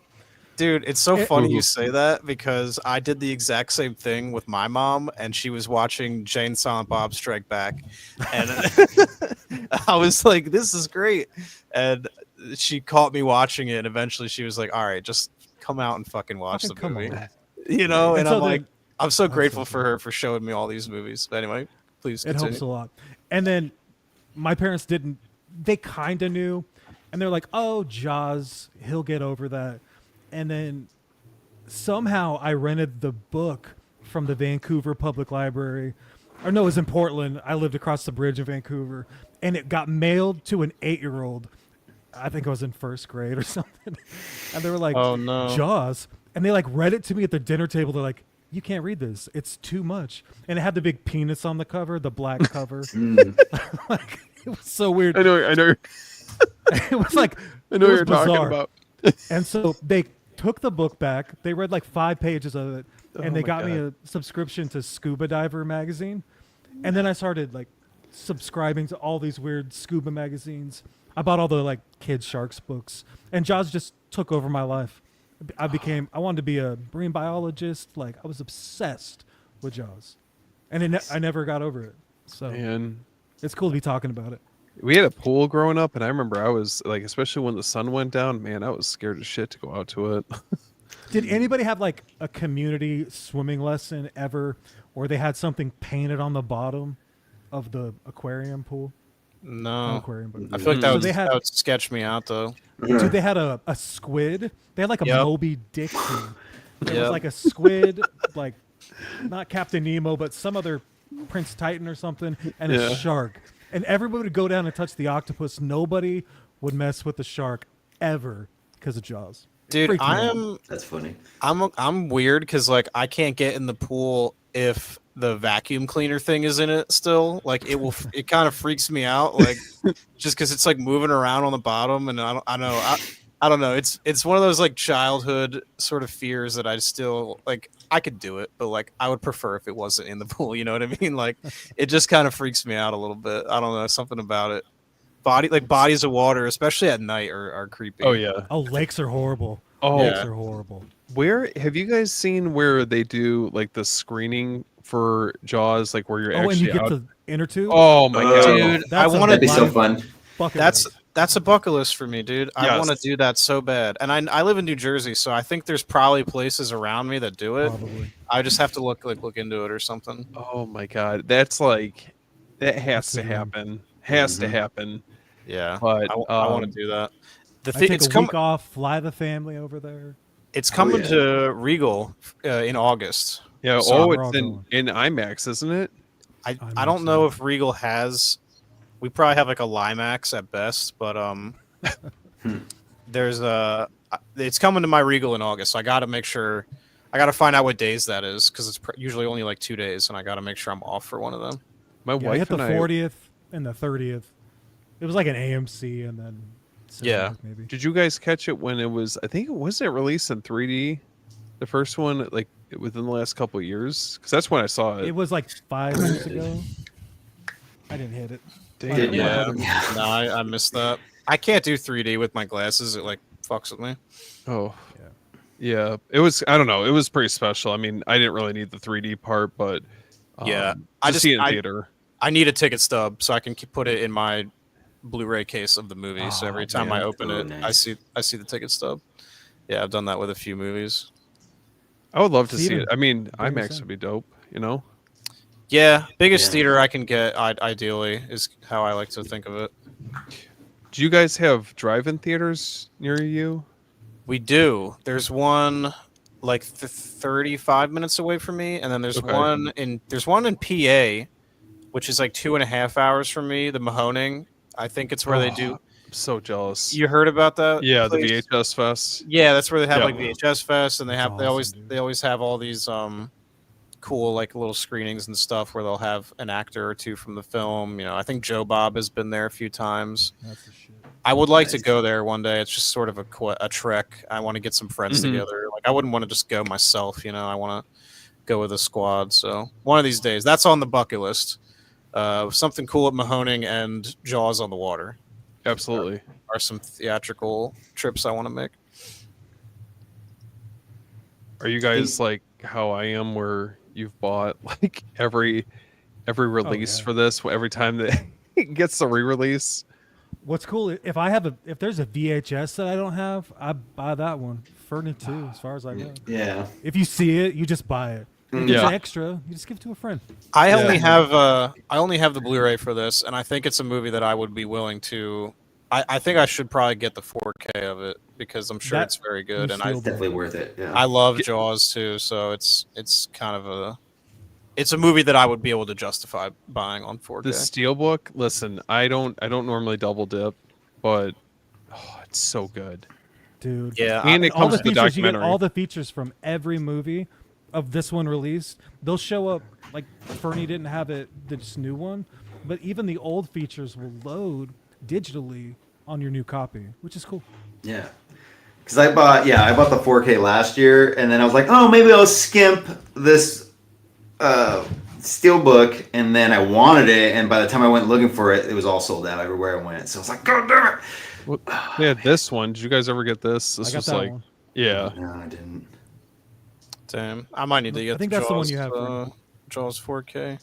Okay. It doesn't have the slip. The cover, yeah. But last summer, I rewatched the VHS of Jaws. Oh, it's so and, good. I mean, it's great. No, it was full screen and everything. But Oh yeah. That's a But, good movie to watch on VHS, I think. when I watched it, though, I could not get over the fact, because I'm so used to watching, DVDs or the Blu-rays now, Yeah. that the background of anything that was on the beach was just so like overblown, and it looked like a post-apocalyptic background in every like beach scene, and I was just like, this is insane. You couldn't make out any clouds or anything like that. And then I watched the 4K, and I was like, it looks so much better in the 4K. So I was gonna ask you guys. That's funny. So for the VHS, do you guys know if all of them are full screen for those releases? Because I just No, some watched of them it. are letterbox. Okay. Yeah, this one is. Yeah. I don't even know. When I got mine, or when my dad got the one we have on VHS, but it's definitely full screen because I still have it. I snagged that. What him. up, Like, this is GC? mine now. Interesting. And then we got Stephen was asking, would you consider Jaws a slasher film? I don't know if I would for the first one. No, it's so much more going on. Like, you know what I mean? Like how I was talking about that Amblin feel. Like, there's more to it than that. It's like man versus nature sort of thing, just sort of like triumphing. adventure. Yeah, It's like it's more adventure. Yeah, It's like I feel like it's like the perfect hybrid between predominantly adventure, but also those horror elements. Like it's I don't know. There's like some moments in that movie that are straight up fucking scary. yeah. Yeah. It's You know? very well crafted the way that they blend everything. Mhm. The Nothing. pacing. Yeah, the pacing, the tone is all so good, and everything makes sense. It's like nothing is ever like that wouldn't happen. Everything, even up until the finale, like you can kind of buy. And like I was saying earlier too, those three guys are also different. But as they spend more time with each other out on the water, like they start to bond more, and they're like they grow respect for so each other. much. Even Quint and Hooper are like. They were button heads at first, and then they start to really start getting along, and it's like that's what I'm talking about, dude. It's like there's like a win on the small front, and then they come together, and then they beat the shark. Well, It's just it feels earned because those Yeah. characters initially don't get along, and then if you do your deep dive into like behind the scenes, there was obviously like some tension between cast members, and I think that also attributes to like their dynamic in the film, Mhm. but Robert Shaw was drunk for like most of it until the Indianapolis scene, which he You can wrote tell. in an evening. it's Yeah. it, Cinematic I don't think- perfection. Yeah. his acting in it, like I just can't picture anyone else taking on that role. I don't know. He doesn't even feel like an actor. He feels like a real dude that they Yeah, found. And because I've never seen him in anything else that I know of. I don't know what else Robert Shaw was in. A lot of Um, 70s movies. Yeah, right. lots So of the it would have been Sting. it would have been a lot of things that I was not familiar with, especially at the time when I first watched it. So he just feels, especially knowing that he's actually drunk, like he just feels like a real guy. Like he's so authentic in that movie. Oh yeah. He did Well- the Deep, right? Was that a Peter Benchley? Anyway, Was for Yeah, the Peter scene Benchley. that he did for the when he's telling the story, when he's like going over that, I think if I was recalling correctly in the documentary, they mentioned that he tried to do it basically drunk, and then failed. like couldn't finish the scene, and then it basically was like calling up Steven Spielberg, apologizing, said he'll kill it on the next one, and then that's the take we got where he Yeah. and was he not. went home and wrote. He was like, Damn. "Let me change the words." Chopping up It- bullshit. I didn't. Mhm. I had no idea that he had any involvement in that, which is kind of wild to me. Like That was the coolest part of yeah. that documentary. Yeah. Yeah. Was hearing Because that. he's a playwright. Like before he got into movies, he was in plays and he wrote his own plays. So like he was a really good writer even before he got into Jaws. For me So- personally, I believe like actors that come from the stage are way better when they come into film. So I don't know. No, I mean, there's he- definitely like- something to that. I agree. Yeah, I was just say, yeah, he's probably hands down one of my top three Quint favorite characters in any movie. You know what I mean? Like I love that character. Every time I see him, Mr. Blonde, and probably Oh, that's a good one. yeah, what's his face? I forget his name. Jimmy the Gent from Goodfellas. Oh, Robert Robert De De Niro. Niro. Yeah, Dude, yeah, Quint in this movie is such a great character. Like he's so like it's such like a it's like a very blue collar profession that he's in. Like he's just a fisherman, but it's like there's something like romanticized about that and it feels like epic. Like he feels like a Captain Nemo, but like a modern day version. Like Yeah, Oh, yeah. that's a good. there's just something cool as fuck about him. You know what I mean? Like it's something larger than life. And he gave no fucks. The Yeah. sheriff, like the mom, anybody. He's like, "Yeah, Everything yeah." from the way it's written to his performance, it's a special character, dude. for sure. Shout out to I was watching the UNITA. They were doing their Jaws retrospective a couple years ago, and Oh, Christian was like talking remember about how there's the three pinnacles that you were talking about, the Trinity. You've got Matt Hooper, smart guy, Chief Brody, who's kind of your everyman. Let's play it safe. Hey, I don't want to waste any money on this. And you got Quint, a total wild card, just madman. And I think everybody wants to be Quint, but like backs off because like, whoa. But mostly we watch the movie through Brody's perspective, For sure. thinking Quint's crazy, kind of wanting to be Quint. Yeah, that's a good point. No, they all sort of like when they're all hanging out together, like you almost start to feel Hooper and Brody start to give less fucks. Like they're like he's rubbing off on them, kind of. You know what I mean? Like they're all started he's getting the a little gel. more. Yeah, dude. Like you almost wish. Like that's why Quint's death hits so hard too, because it's like horrible. you almost and you wanted them to be able to spend more time together because they're such a good. Like imagine the adventures the three of them could have gone on. You know. And they wouldn't have got that. They wouldn't have got that shark without Quint. Yeah. No. From But the he- starting price to the nails to the flopping it on the boat, the head, the tail, the whole damn thing. Oh He damn. sets it up. Oh Yeah. No, he's literally like, I'm the guy. Like I'm literally him. I don't give a shit. I'll kill this fucking shark, no problem. Like he doesn't doubt it like for a minute that he can do it. Like he just comes in right off the rip and you're like, all right, this dude clearly means business. It's just so cool. Well, and like that's the crazy part is like you really go back and on rewatch, you see how Quint goes from basically, obviously he's within this profession, but it just seems like he becomes so obsessed with killing the shark, and he just You can becomes see like it damaged him somewhere. He had Yeah, bad He's got that. experiences. Well, he's got that Indianapolis background, so Yes. Oh you my have to God, dude. you have to figure that's something that's sort of motivating him. He survived.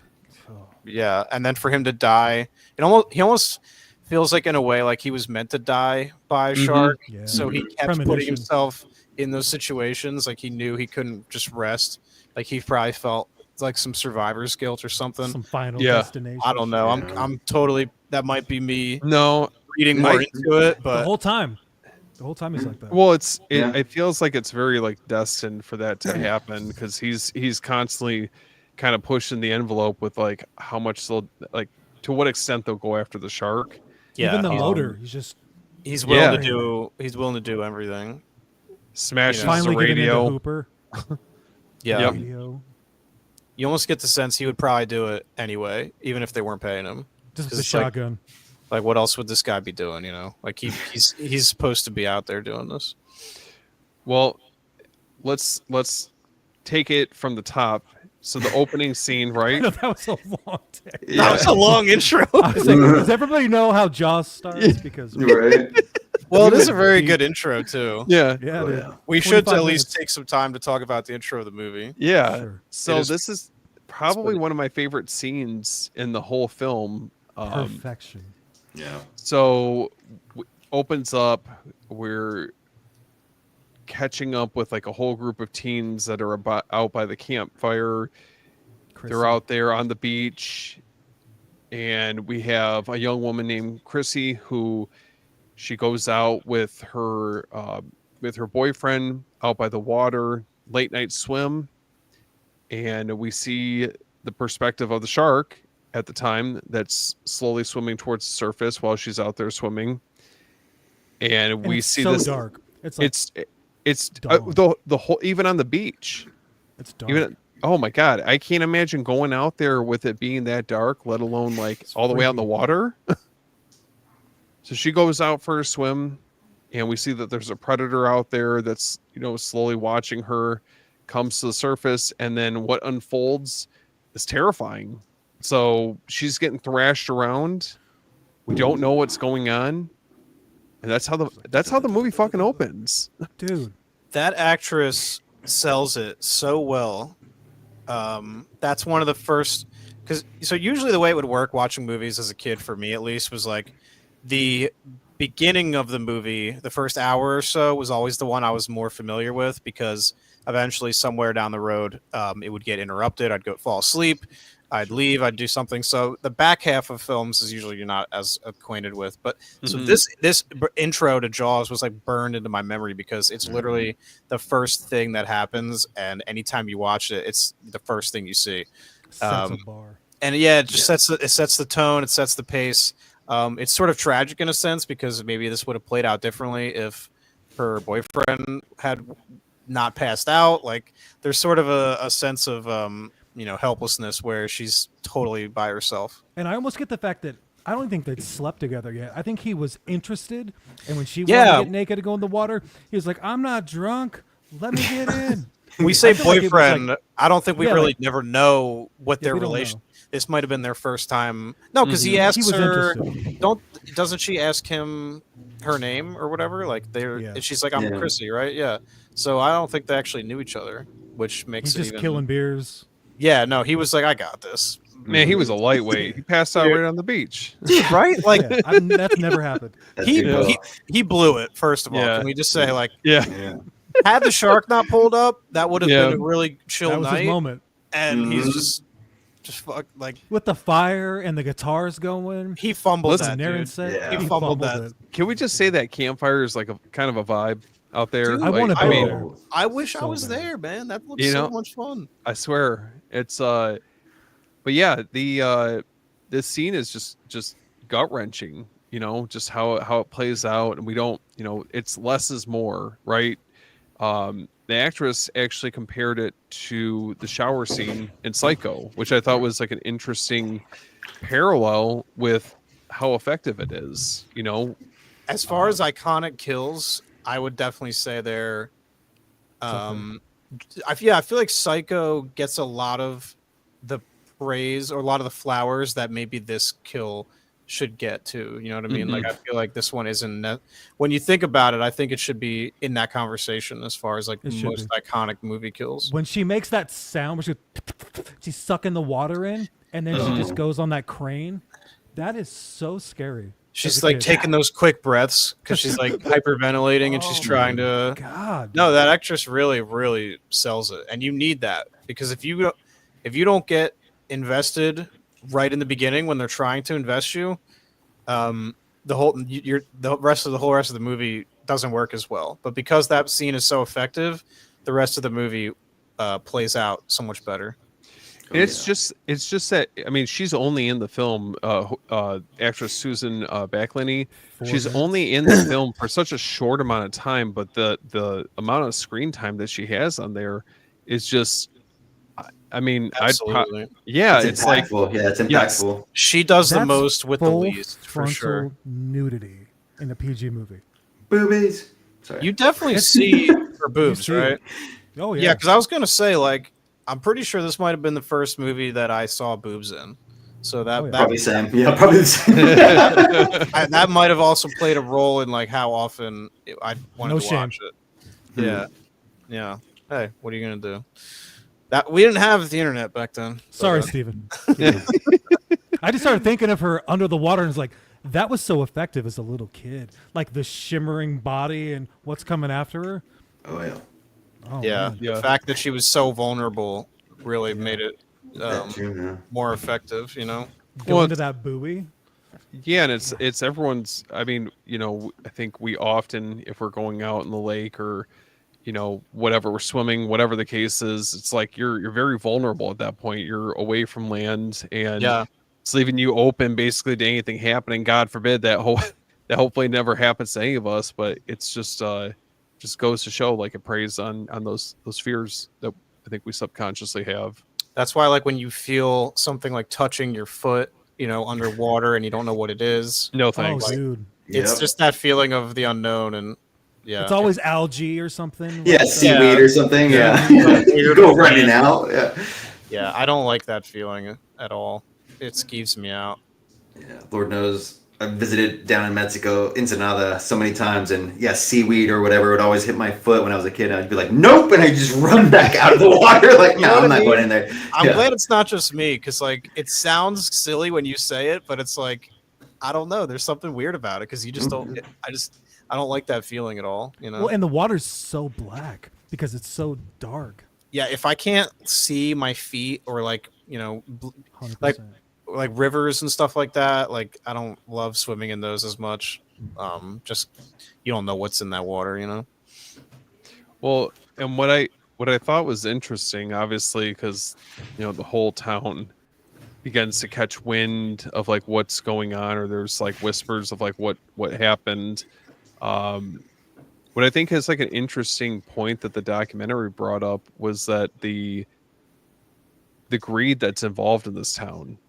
You know, they're so focused, like hyper focused on summer dollars and you know how much income that they can bring in from tourists, and at the cost basically of keeping the beaches open, and you know, I unfortunately leaving anyone that's out on that beach or happens to be in the water, you know, to be at risk, which is kind of crazy to me. Like it's not something I ever noticed like way back when I was first watching this film, but just an Don't interesting do point that they anything brought up. but shut down the beaches. Yeah. Anything. Dude, What Yeah. does it look like the rest of the time?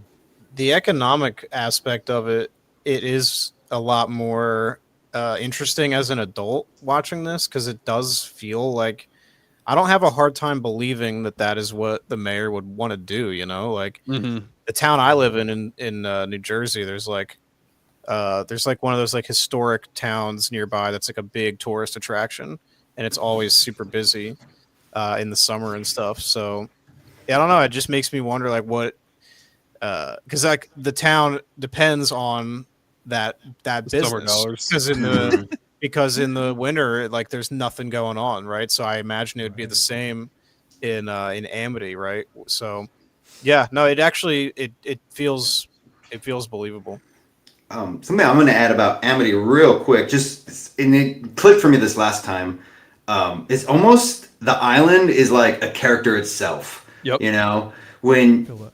Brody's driving through town in the opening movie, and even when after the shark attack, when the deputy's walking with the mayor and the band's playing in the background, I just started realizing like the population. There's even like memorable characters. I wrote his name down. What was it?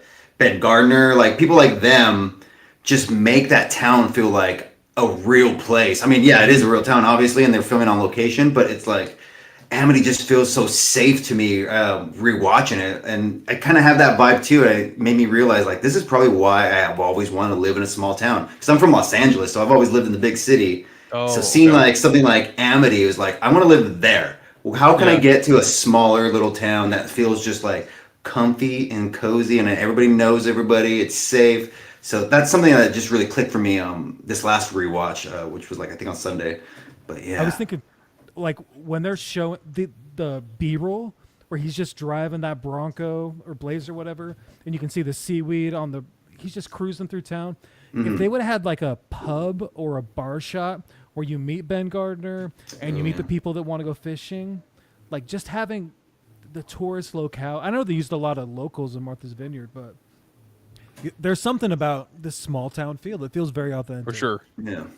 Yeah, and it is populated, like you said, with all those interesting characters. So like you're not only getting the actual filming location, but you're able to make it feel like a real lived-in place too.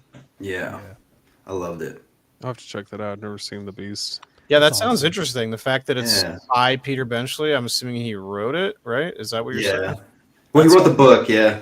Oh, so it's yeah, based on another book. Okay. Mhm. I want to say it's It was a not made for Megalodon. TV. Is No, the it's Megalodon a one? it's a giant It's a squid. squid. Yeah. Yeah. Oh, word? That Yeah. sounds cool. Ooh. It takes place in Seattle, I think, too. I could get down with a giant squid movie. That sounds Yeah, he did a cool. couple, like he did the Beast, and then he had a couple of books that were. He's got like a shark book that's so good. I should go grab it. Anyway, So a Impressive. question I wanted to ask you guys is what are some of your like favorite Jaws ripoff movies? So this could consist of anything from like Anaconda, like stuff like that where it's not necessarily a shark, but it's like the sort of the same idea. creature feature. Yeah, Yeah. something like that, right? Like what are or something like Deep Blue Sea. Like when I say shark or Jaws ripoffs, this could mean a variety of things. But Yeah. I would say Alligator is one that comes to mind. Ooh, nice. yeah, that is a good one. It's, I mean, not. I think that's. I hope that never comes down to having to deal with a situation like that, but it just feels a little bit less believable compared to Jaws. You know. I think Yeah. Piranha, Piranha, I was gonna the say. original Rana. Yep. Dante. For me, it's a spoof, and it just spoofs a little bit of Jaws. It's not the whole movie, but it's called One Crazy Summer. I was talking to Josh about it. It's Oh. about a giant dolphin with rabies, and they're like filming on an island, and it's kind of like a Jaws ripoff. So I've always liked that. That sounds Did cool. you I have see not it? seen that one. Yeah. Master of Disguise with Dana Carvey, where he I've does never- the Jaws boat scene. I've never Yeah. seen It's so good. Orca. Is Orca any Orca's good? Orca. amazing. Orca's awesome. Orca's wild, yeah. Me and Josh Fergus remember all went that. down the. I want to check just- that out. Oh, you'll love it. It's really think you would. sad. It's like a deep, dramatic adventure. Cool. No, I'm I gonna know- go, I want to watch them as many of these as I can while it's summertime. I would say my highest recommendation would be Jaws 5, Cruel Jaws. aka Mm. Cruel Jaws. Deep Blood's another good one. I know we Deep were Blood's talking. fun. Yeah, it's don't Any of those. don't get your expectations up too high on that, but it's a fun movie. I don't know. It's I think. Go ahead. I was just gonna say after the Jaws sequels, my expectations are like. well then Fair, this is fair. a perfect time to watch them then if that's the case. What's your favorite non-Jaws shark movie?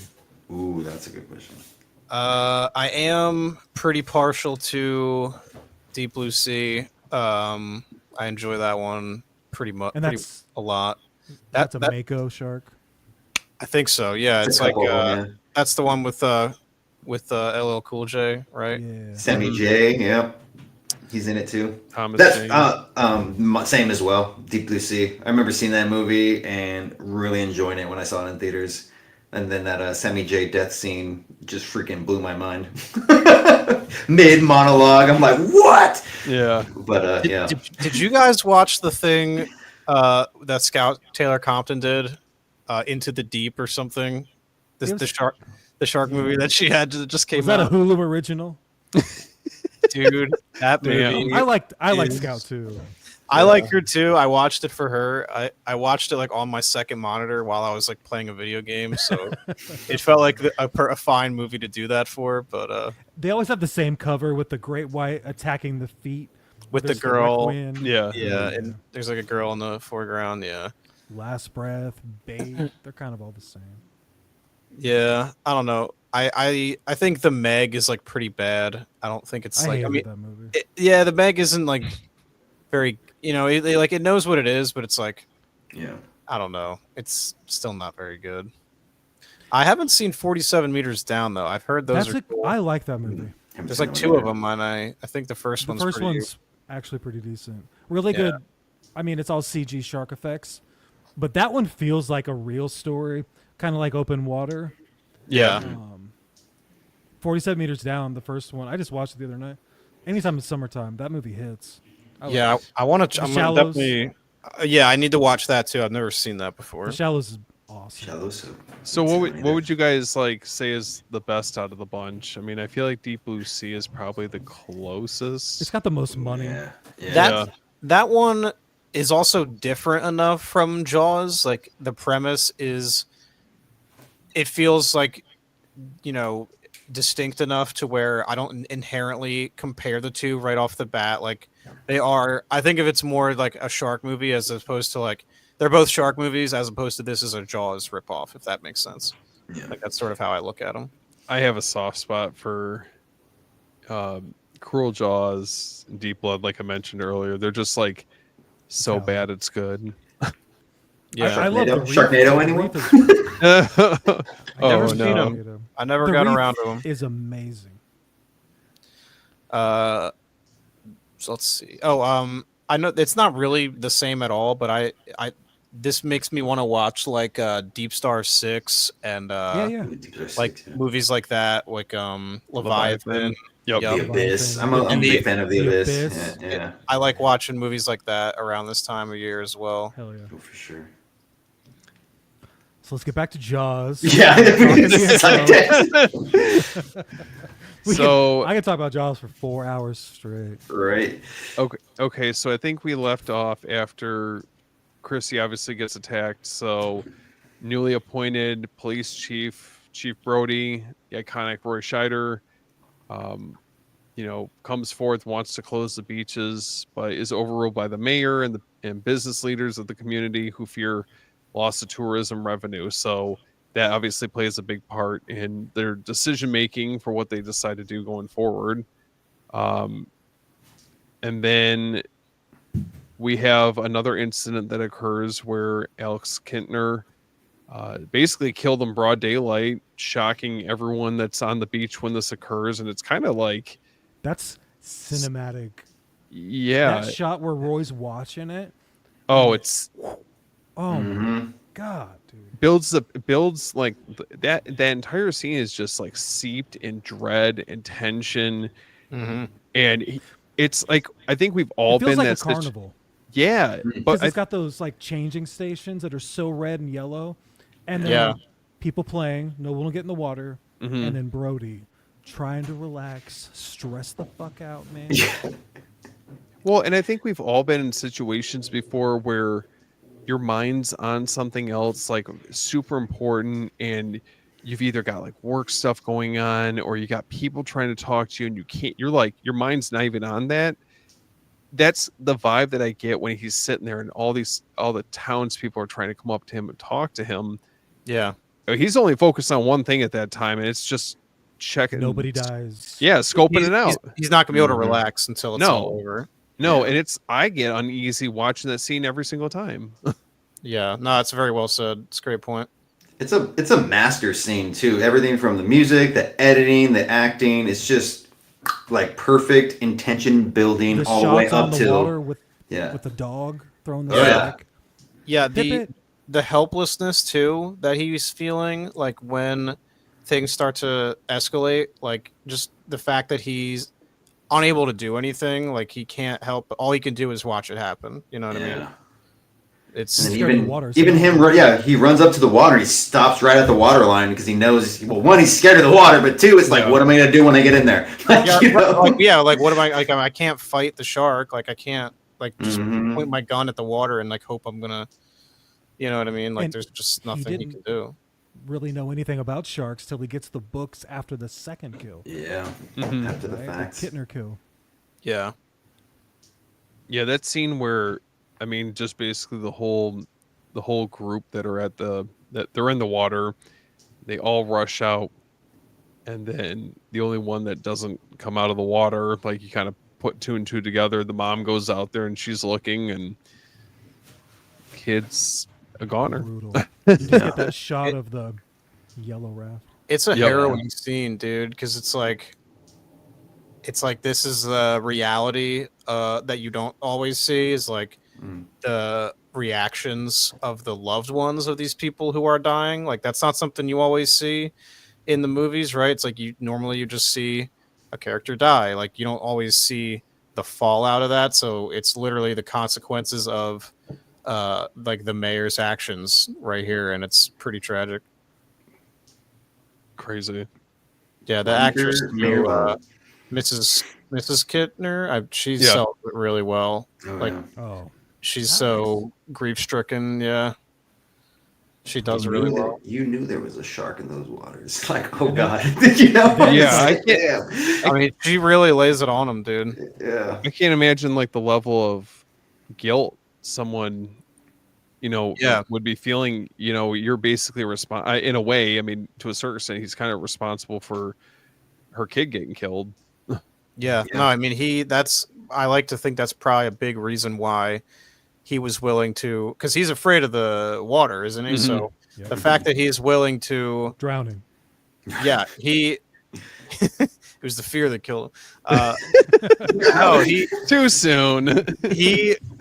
he's willing to forego that because of the sense of duty that he feels, not only as a sheriff, but just as a He's human. like reaching for his gun. He doesn't know what Like to he's do. like, I'm gonna get myself on this boat with this wild card and this this Richard Dreyfuss fella, and he's I really like all the characters are so, like, they all have a reason for being out there. It's not just the moral obligation of ridding the beach of this shark, but like they all sort of have like their own sort of like Quint with Indianapolis, right, and Brody with the Kittner boy and everything.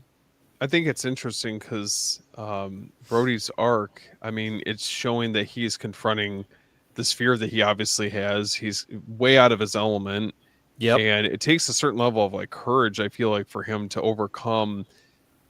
I mean, it's even at that one point, like they're drinking like the bottle of wine when they're at his place. And it's like the only way he was getting on the boat was if he was fucking drunk. He just Yeah. kept pouring it. Yeah. You gotta Dude. let that breathe. Yeah, it makes him feel like a real person, like It's it so feels like relatable. it's an Yeah. authentic character. Well, and I think that there's like this overarching theme throughout the entire film. It's like the fear of the unknown, right? I think that a lot of us put in that situation. I mean, I'm not gonna lie. Hopefully, no, like we never have to deal with this, but it's a very scary concept to basically take nature head on. Yeah, because it's effectively what they're doing, right? Like the shark is sort of like an allegory for just the ocean in general, and just like sort of the unpredictability of it, and the all-encompassing feel of it. Like a shark in the ocean is it's like shooting or it's like trying to find a needle in a haystack. Like it's such this like intangible thing, and it's like, how could we possibly, it feels like a daunting task, I guess is what I mean. So but to throw yourself at the challenge anyway is just it's so much where the excitement comes from in this movie. For sure. These so guys relatable. they're just like, I'm gonna go head on against Mother Nature. It's badass. I kept saying authentic. Like that's what I get out of it. These are real people in real situations. Yeah. Yeah, it's so hard to look at these other Jaws movies and sort of separate them from how great this is. Like, there's a real case to be made that this is the best film ever made. Oh, Anyone who told me that, I wouldn't push back on it whatsoever. So it's such a dramatic step down, even from here to Jaws 2, that it's like, it's hard not to judge those very harshly. For sure. Is this Steven's best movie? That's a good question. That is a great question, because there's a case to be made for like 10 of his movies. Yeah. Artist Saving best Private E.T., Jurassic Ryan, Park, Private Schindler's Private List. Like, List. Jurassic E.T.. Park. Jurassic Park is another movie that if someone told me it's the best movie ever made, Yeah, no problem. I wouldn't. Yeah, and Steven has like 6 of those. So Yeah. it's so hard to say, dude. I It's mean, there it's are a no wrong toss-up. answers. no, Yeah. I think he Well, was most yeah. freewheeling with this one. dude, He took so many chances. he was 27 when he made this movie. It's Doesn't crazy. that just make that you part's feel like nuts. doesn't that just make you feel like such a loser, dude? I'm And like, what did I because of the accomplish? success of Yeah. Duel, By the Duel time was I was just a roadmap. 27, dude, Duel is so good. I love it's Duel. so good. Duel rules. You watch Duel He's like, and you're let's like, put Duel in the ocean. you watch Duel and you're like, oh yeah, I can absolutely see very early on this kid had the juice and we got to give him some money and let him cook. He's like, Duel is 4 letters. Jaws is 4 letters. Let's make a movie. They really do make a great double feature. I Yeah, think I there's love a Duel. case to be made as far as Spielberg's films. Like, I mean, I would put Jurassic Park, E.T., Jaws all in the conversation. As far as I mean, I Yeah. don't know. There's things that are just so iconic about each film. I don't know. That's tough. But I personally speaking, I think I'd probably put Jaws as the top on the list. I mean, Indiana Jones was groundbreaking as a little Right. kid. Yeah, I There's have so to many. probably lean in that direction. I'm a real big Temple of Doom guy. Okay. Oh, yeah. I love Temple of Doom. So good. I know it's sort of the black sheep of the bunch, but I love it for that. But yeah, I guess you could just say all of the whole trilogy are sort of. It's hard to just separate all 3 of them. I'm even a Close Encounters of the Third Kind fan. That I movie's love that amazing. I movie. love Close Yeah. Encounters, man. Dude, he's got like tears with his movies. yeah. Yeah. And it's like Close Encounters not quite on the level of ET, but it's like when I'm it's in the right mood, there. him and Richard Mhm. Dreyfuss making Yeah. potatoes, dude, sign me up. Yeah. That, oh Dude, my god, the I ending love of that Close fucking movie. Encounters is awesome. Mhm. Even That's even a I deep movie. I love I it. know I know that it's well, depending on how you view it, but I know he didn't technically direct Poltergeist, but that's another one this time of year. Has the Amblin magic. Yeah, yes, Mhm. exactly. So that's another one that I find myself watching. Like that's due for a rewatch as well. And That feels like a July 4th movie yeah, with the oh yeah, America background. Yeah. Kids all riding their bikes and whatnot. Mhm. man, there's something special about early Spielberg films. Mhm. Dude, yeah. I mean, he changed movies forever with this movie, man. Like blockbusters were never the same. No, Hollywood in general, like I like to think of those 5 guys, of De Palma, Scorsese, Lucas, Spielberg, and Even Coppola. Coppola. Yes, those 5. So they were all like friends and shit. So it's like Yeah. they were all just coming up at the same time, and And they were on set, like watching him build the shark. and- Yeah, they were like, Scorsese visited Fascinating. on set for Jaws, which I was like, dude, what a world. they were like, I don't know, man. I don't know if he knows what he's doing. And then Well, and he he makes just seen the this. script and was like, I'm going to take that shit home and read it. Became obsessed with just the title and how he could make the scariest shark movie of all time. And he did. Yeah. Now, I think that the interesting dynamic is once Richard Dreyfuss shows up as Hooper, and I think Brody has like a very different approach to how he's perceiving this situation, kind of getting some pushback. But then once Hooper actually shows up, like he's like the voice of reason. Accessory. Yeah. Yeah, he's the one who's like, I'm backing this up with science. Basically, this is Yeah, we not. have Yeah, meat and potatoes. exactly. We get some gravy. Yes. Yep. He knows all the sort of analytical side of everything, the things that maybe Quint even doesn't necessarily know, just as far as like raw data goes. So he's able to provide that, that perspective, and they all just mesh so well. I cannot understate how well all 3 of these guys, like very evenly, I feel, are like they're so balanced. Is the other thing, like neither of them really feels like underserved. Oh, Who's Josh? yeah, I don't know where he went. He might have left accidentally. Uh-oh. I'm sure. Isn't he hosting this? I think he'll be able to rejoin it. But yeah, I was gonna say the same thing for Hooper as well, real quick. I guess. Well, Yeah, continue yeah. this. It's just that, like, yeah, it's a change of pace. I like that. Oceanographer. Probably saying that wrong. And he just proves that it's not a boat accident. It's not Jack the Ripper. It's a freaking shark, you know. Yeah. And then after that, it's taken seriously. You know, the whole notion that a shark's in the water. So yeah, I love Hooper's introduction and the whole conversation at the dinner table with the wine pour and everything like that. it's great. And his little monologue about how he always loved sharks and it ripped apart his boat. I The like director. that. Yeah, I like how he ends it with like, "That's why I'm gonna go back and tell them that you still got a shark problem." And Why do you you know, gotta say Brody's that? right there. Why do you gotta tell her that? Like, I love that bit. Yeah, it's just Yeah. like, oh yes, Hooper. Oh man, he's just gives it to him straight, and I love it. Yeah, their Yeah. dynamic's awesome. Hmm. Yeah, And then they catch the wrong shark. They feel like friends. Yeah. Because I put what the band comes together once the three of them are together, and we all talked about the pissing contest between them all and everything like that is pretty sweet because it does work into the flow of the story and the natural character development. So it's like Yeah. yes. Yeah, and what did I write? I just wrote, "Quit is a crazy son of a bitch," and I love the part where they're loading up the orca, and Brody's kissing his wife, and he's like, "Oh, I see you got your rubbers, chief." And I'm just like, "Holy shit, I love that In bit." the background. Yeah, he's just ranting about He's things in the walking up. background. Yeah, I love that. No, it's yeah. like Here lies the body of Mary Lee. Quentin provides this like machismo component where it's like they all feel like they have to like you said, like have this kind of perpetual pissing contest amongst the three of them where It it's feels safe finally. You're like, Yeah. oh, this guy will Mhm. take care of it.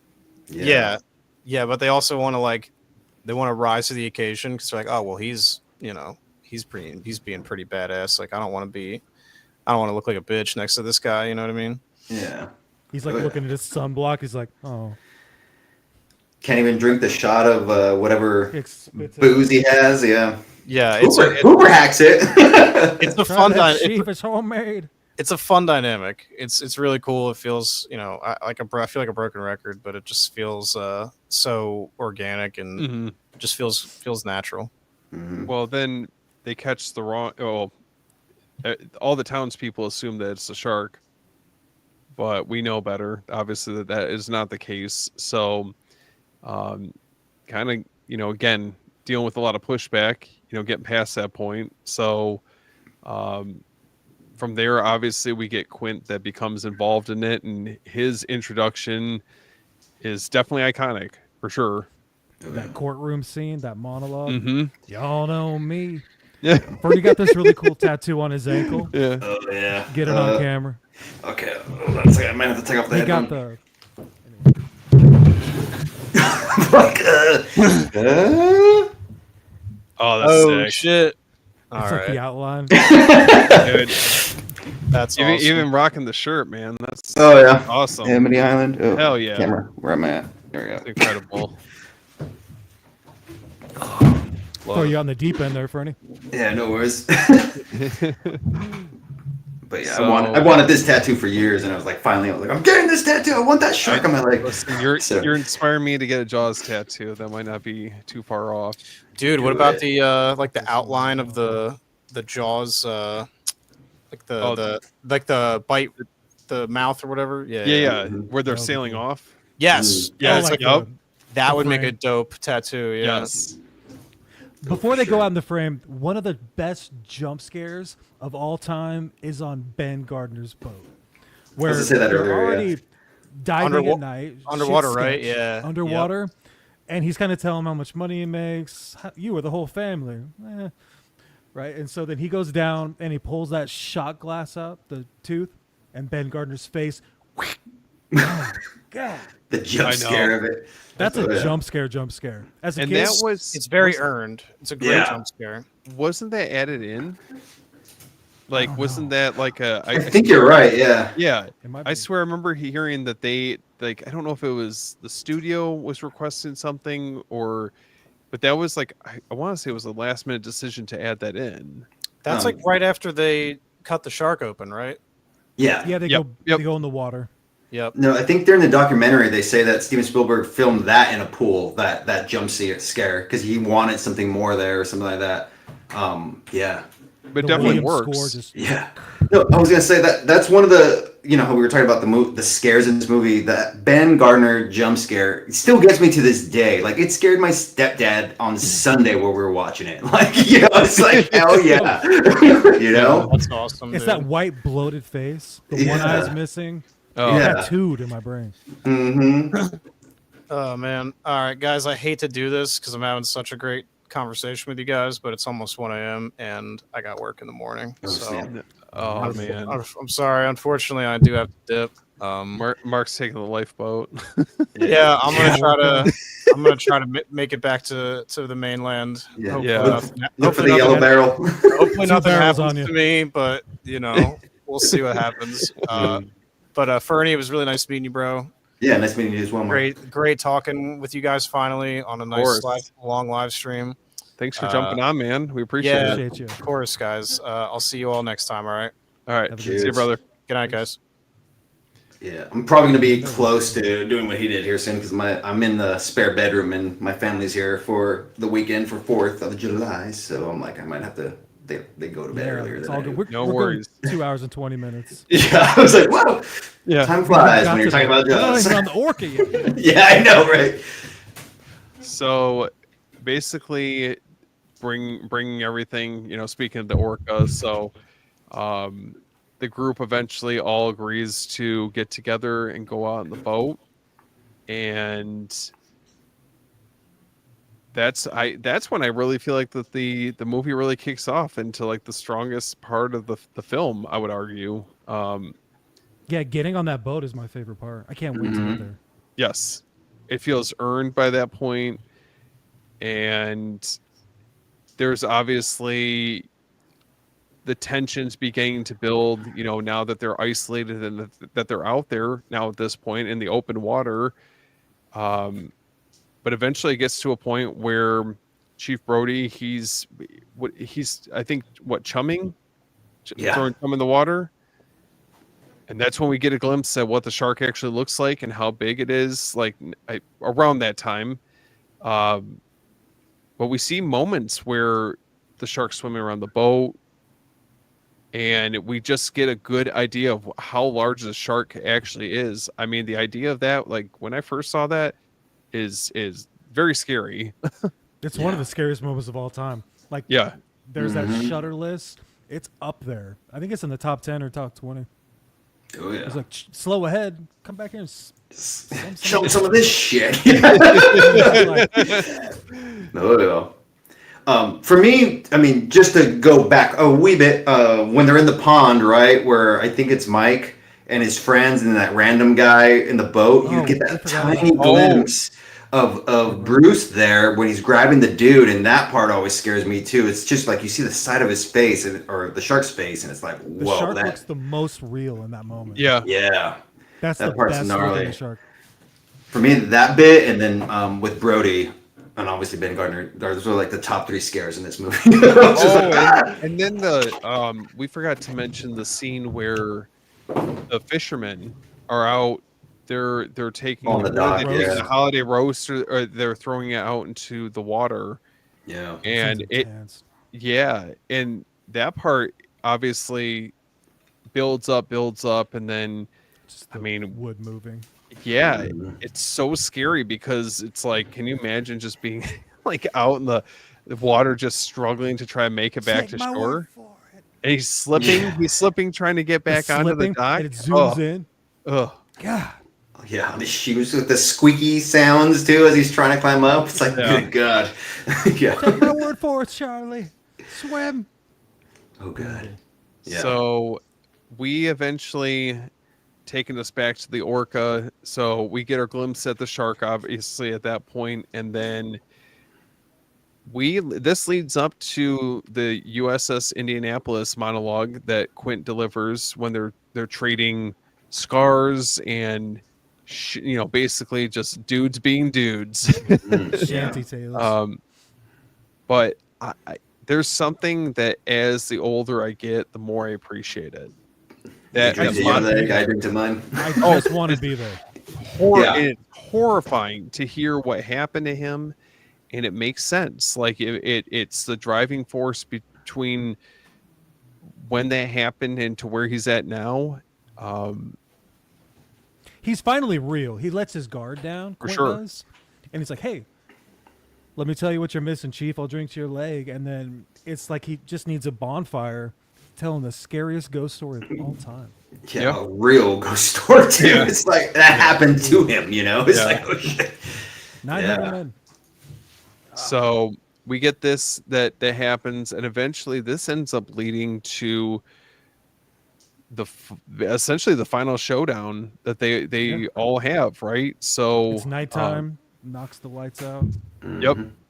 And then Hooper eventually he goes under, right? He kind of goes rogue. I'm gonna try something else with the Shark Tank The cage. Yeah. Yeah. And then because we every obvious- other method they had barrels in them. Nothing was working. oh yeah. And this ultimately ends us leading up to unfortunately what happens to Quint, right? Ultimately ends up meeting his fate. And I'm not gonna lie, for a movie that was released at that time, that scene still gets me. Dude. Oh yeah.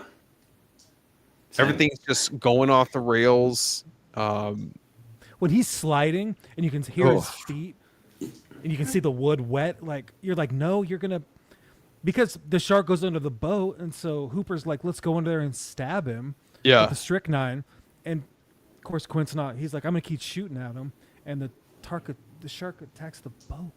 Yeah. It sucks too when, the boat goes up and he starts sliding, he grabs onto the door, and one of Hooper's tanks squishes his hand and he has to let go. He can't And then, get a that- grip. and then that's when Brody tries to grab him, but he can't hold because hands are both wet, he can't hold on to him, and then just out that It's door. like slow-mo fear, him kicking that shark. I'm like, Yeah. he's gonna make it. He's gonna make it. Well, and the crazy part is that during that scene, this is something that the documentary touched on, was that they talk about how sharks in the wild, they breach the water the way that they do when they're going after prey. Now, Seals. obviously, it doesn't have the same effect the way they do it, where the shark catapults and breaches onto the boat. And just but it's- stays there. Yeah, but it's Yeah. similar effect, and eventually he takes that fucking crushing blow and just gets dragged into the water, and like I mean, you feel that chomp, when it Oh. fully gets his gut and the blood starts coming out and he screams, you feel that. Like, it's Yeah. like, oh shit. There's the first one where the blood splatters, yeah, and then you're like, oh, he's still okay, and then he goes down further. Yeah. you see it all in his Oh. mouth, Mm-hmm. Yeah. Yeah, dude. and it's He has this horrible scream, dude. Yeah. oh yeah. Yeah. Oh yeah. Yep, Brutal. it's- Movie Odyssey knows. Movie Odyssey wants me to get the Steelbook cover tattooed at me. It's That's gonna a be a crazy lot of time detail. and money. You need Maybe, like a who whole knows? leg. Yeah. So this ultimately ends up leading to the final battle that Brody has with the shark, and throwing the shark, or the into the mouth of the shark, the scuba tank, and Real last ditch effort. oh my What else gosh, can we do? Nothing's working. this takes the tension up to like a 12. Oh yeah. Yeah. He's at like there's almost nothing left of the boat at that point, and this is a last ditch effort for him to kill the shark. Shark's swimming towards him, and you got the John Starts Williams. to tip down. Yep. Yeah.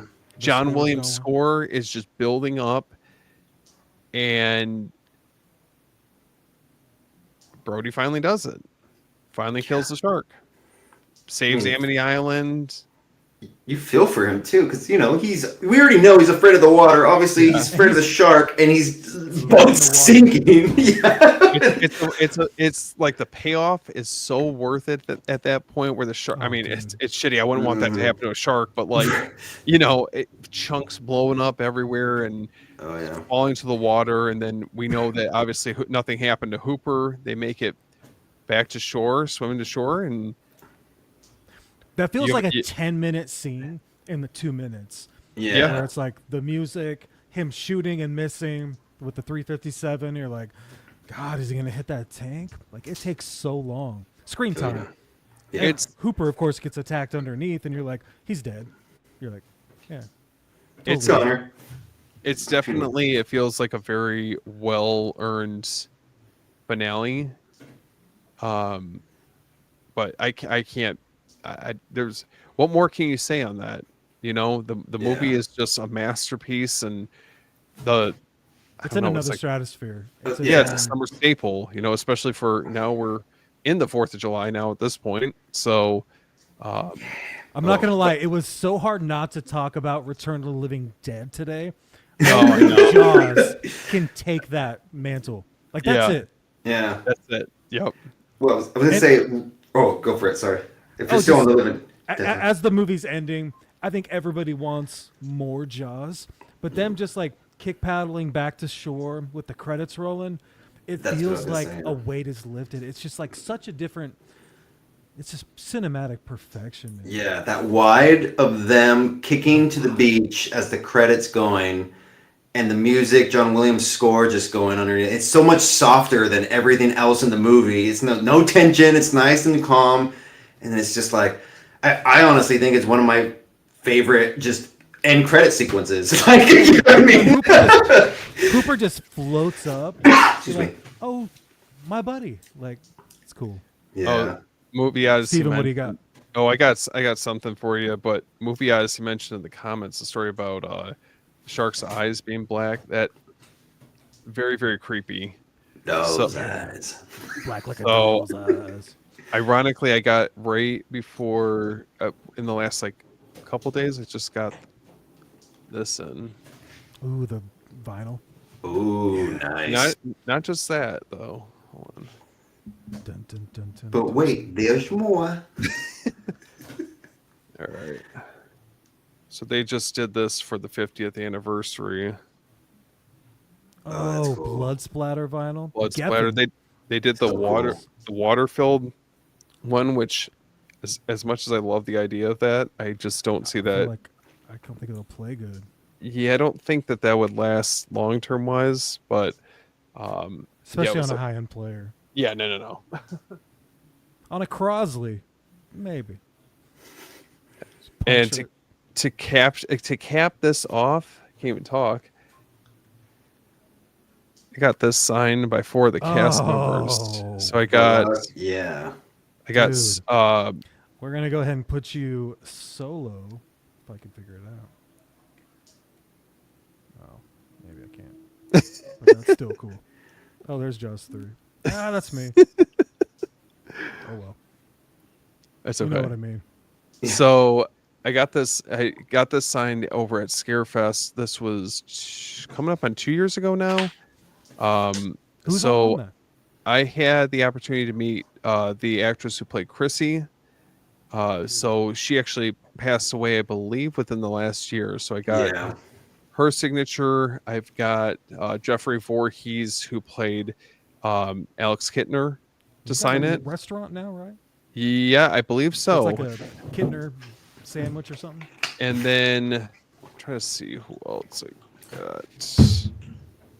And then Jeffrey Kramer, who played Deputy Hendricks. Nice.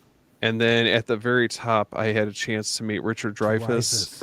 Yep. Nice. Yeah. That's So, awesome. That's- he yeah. he is not.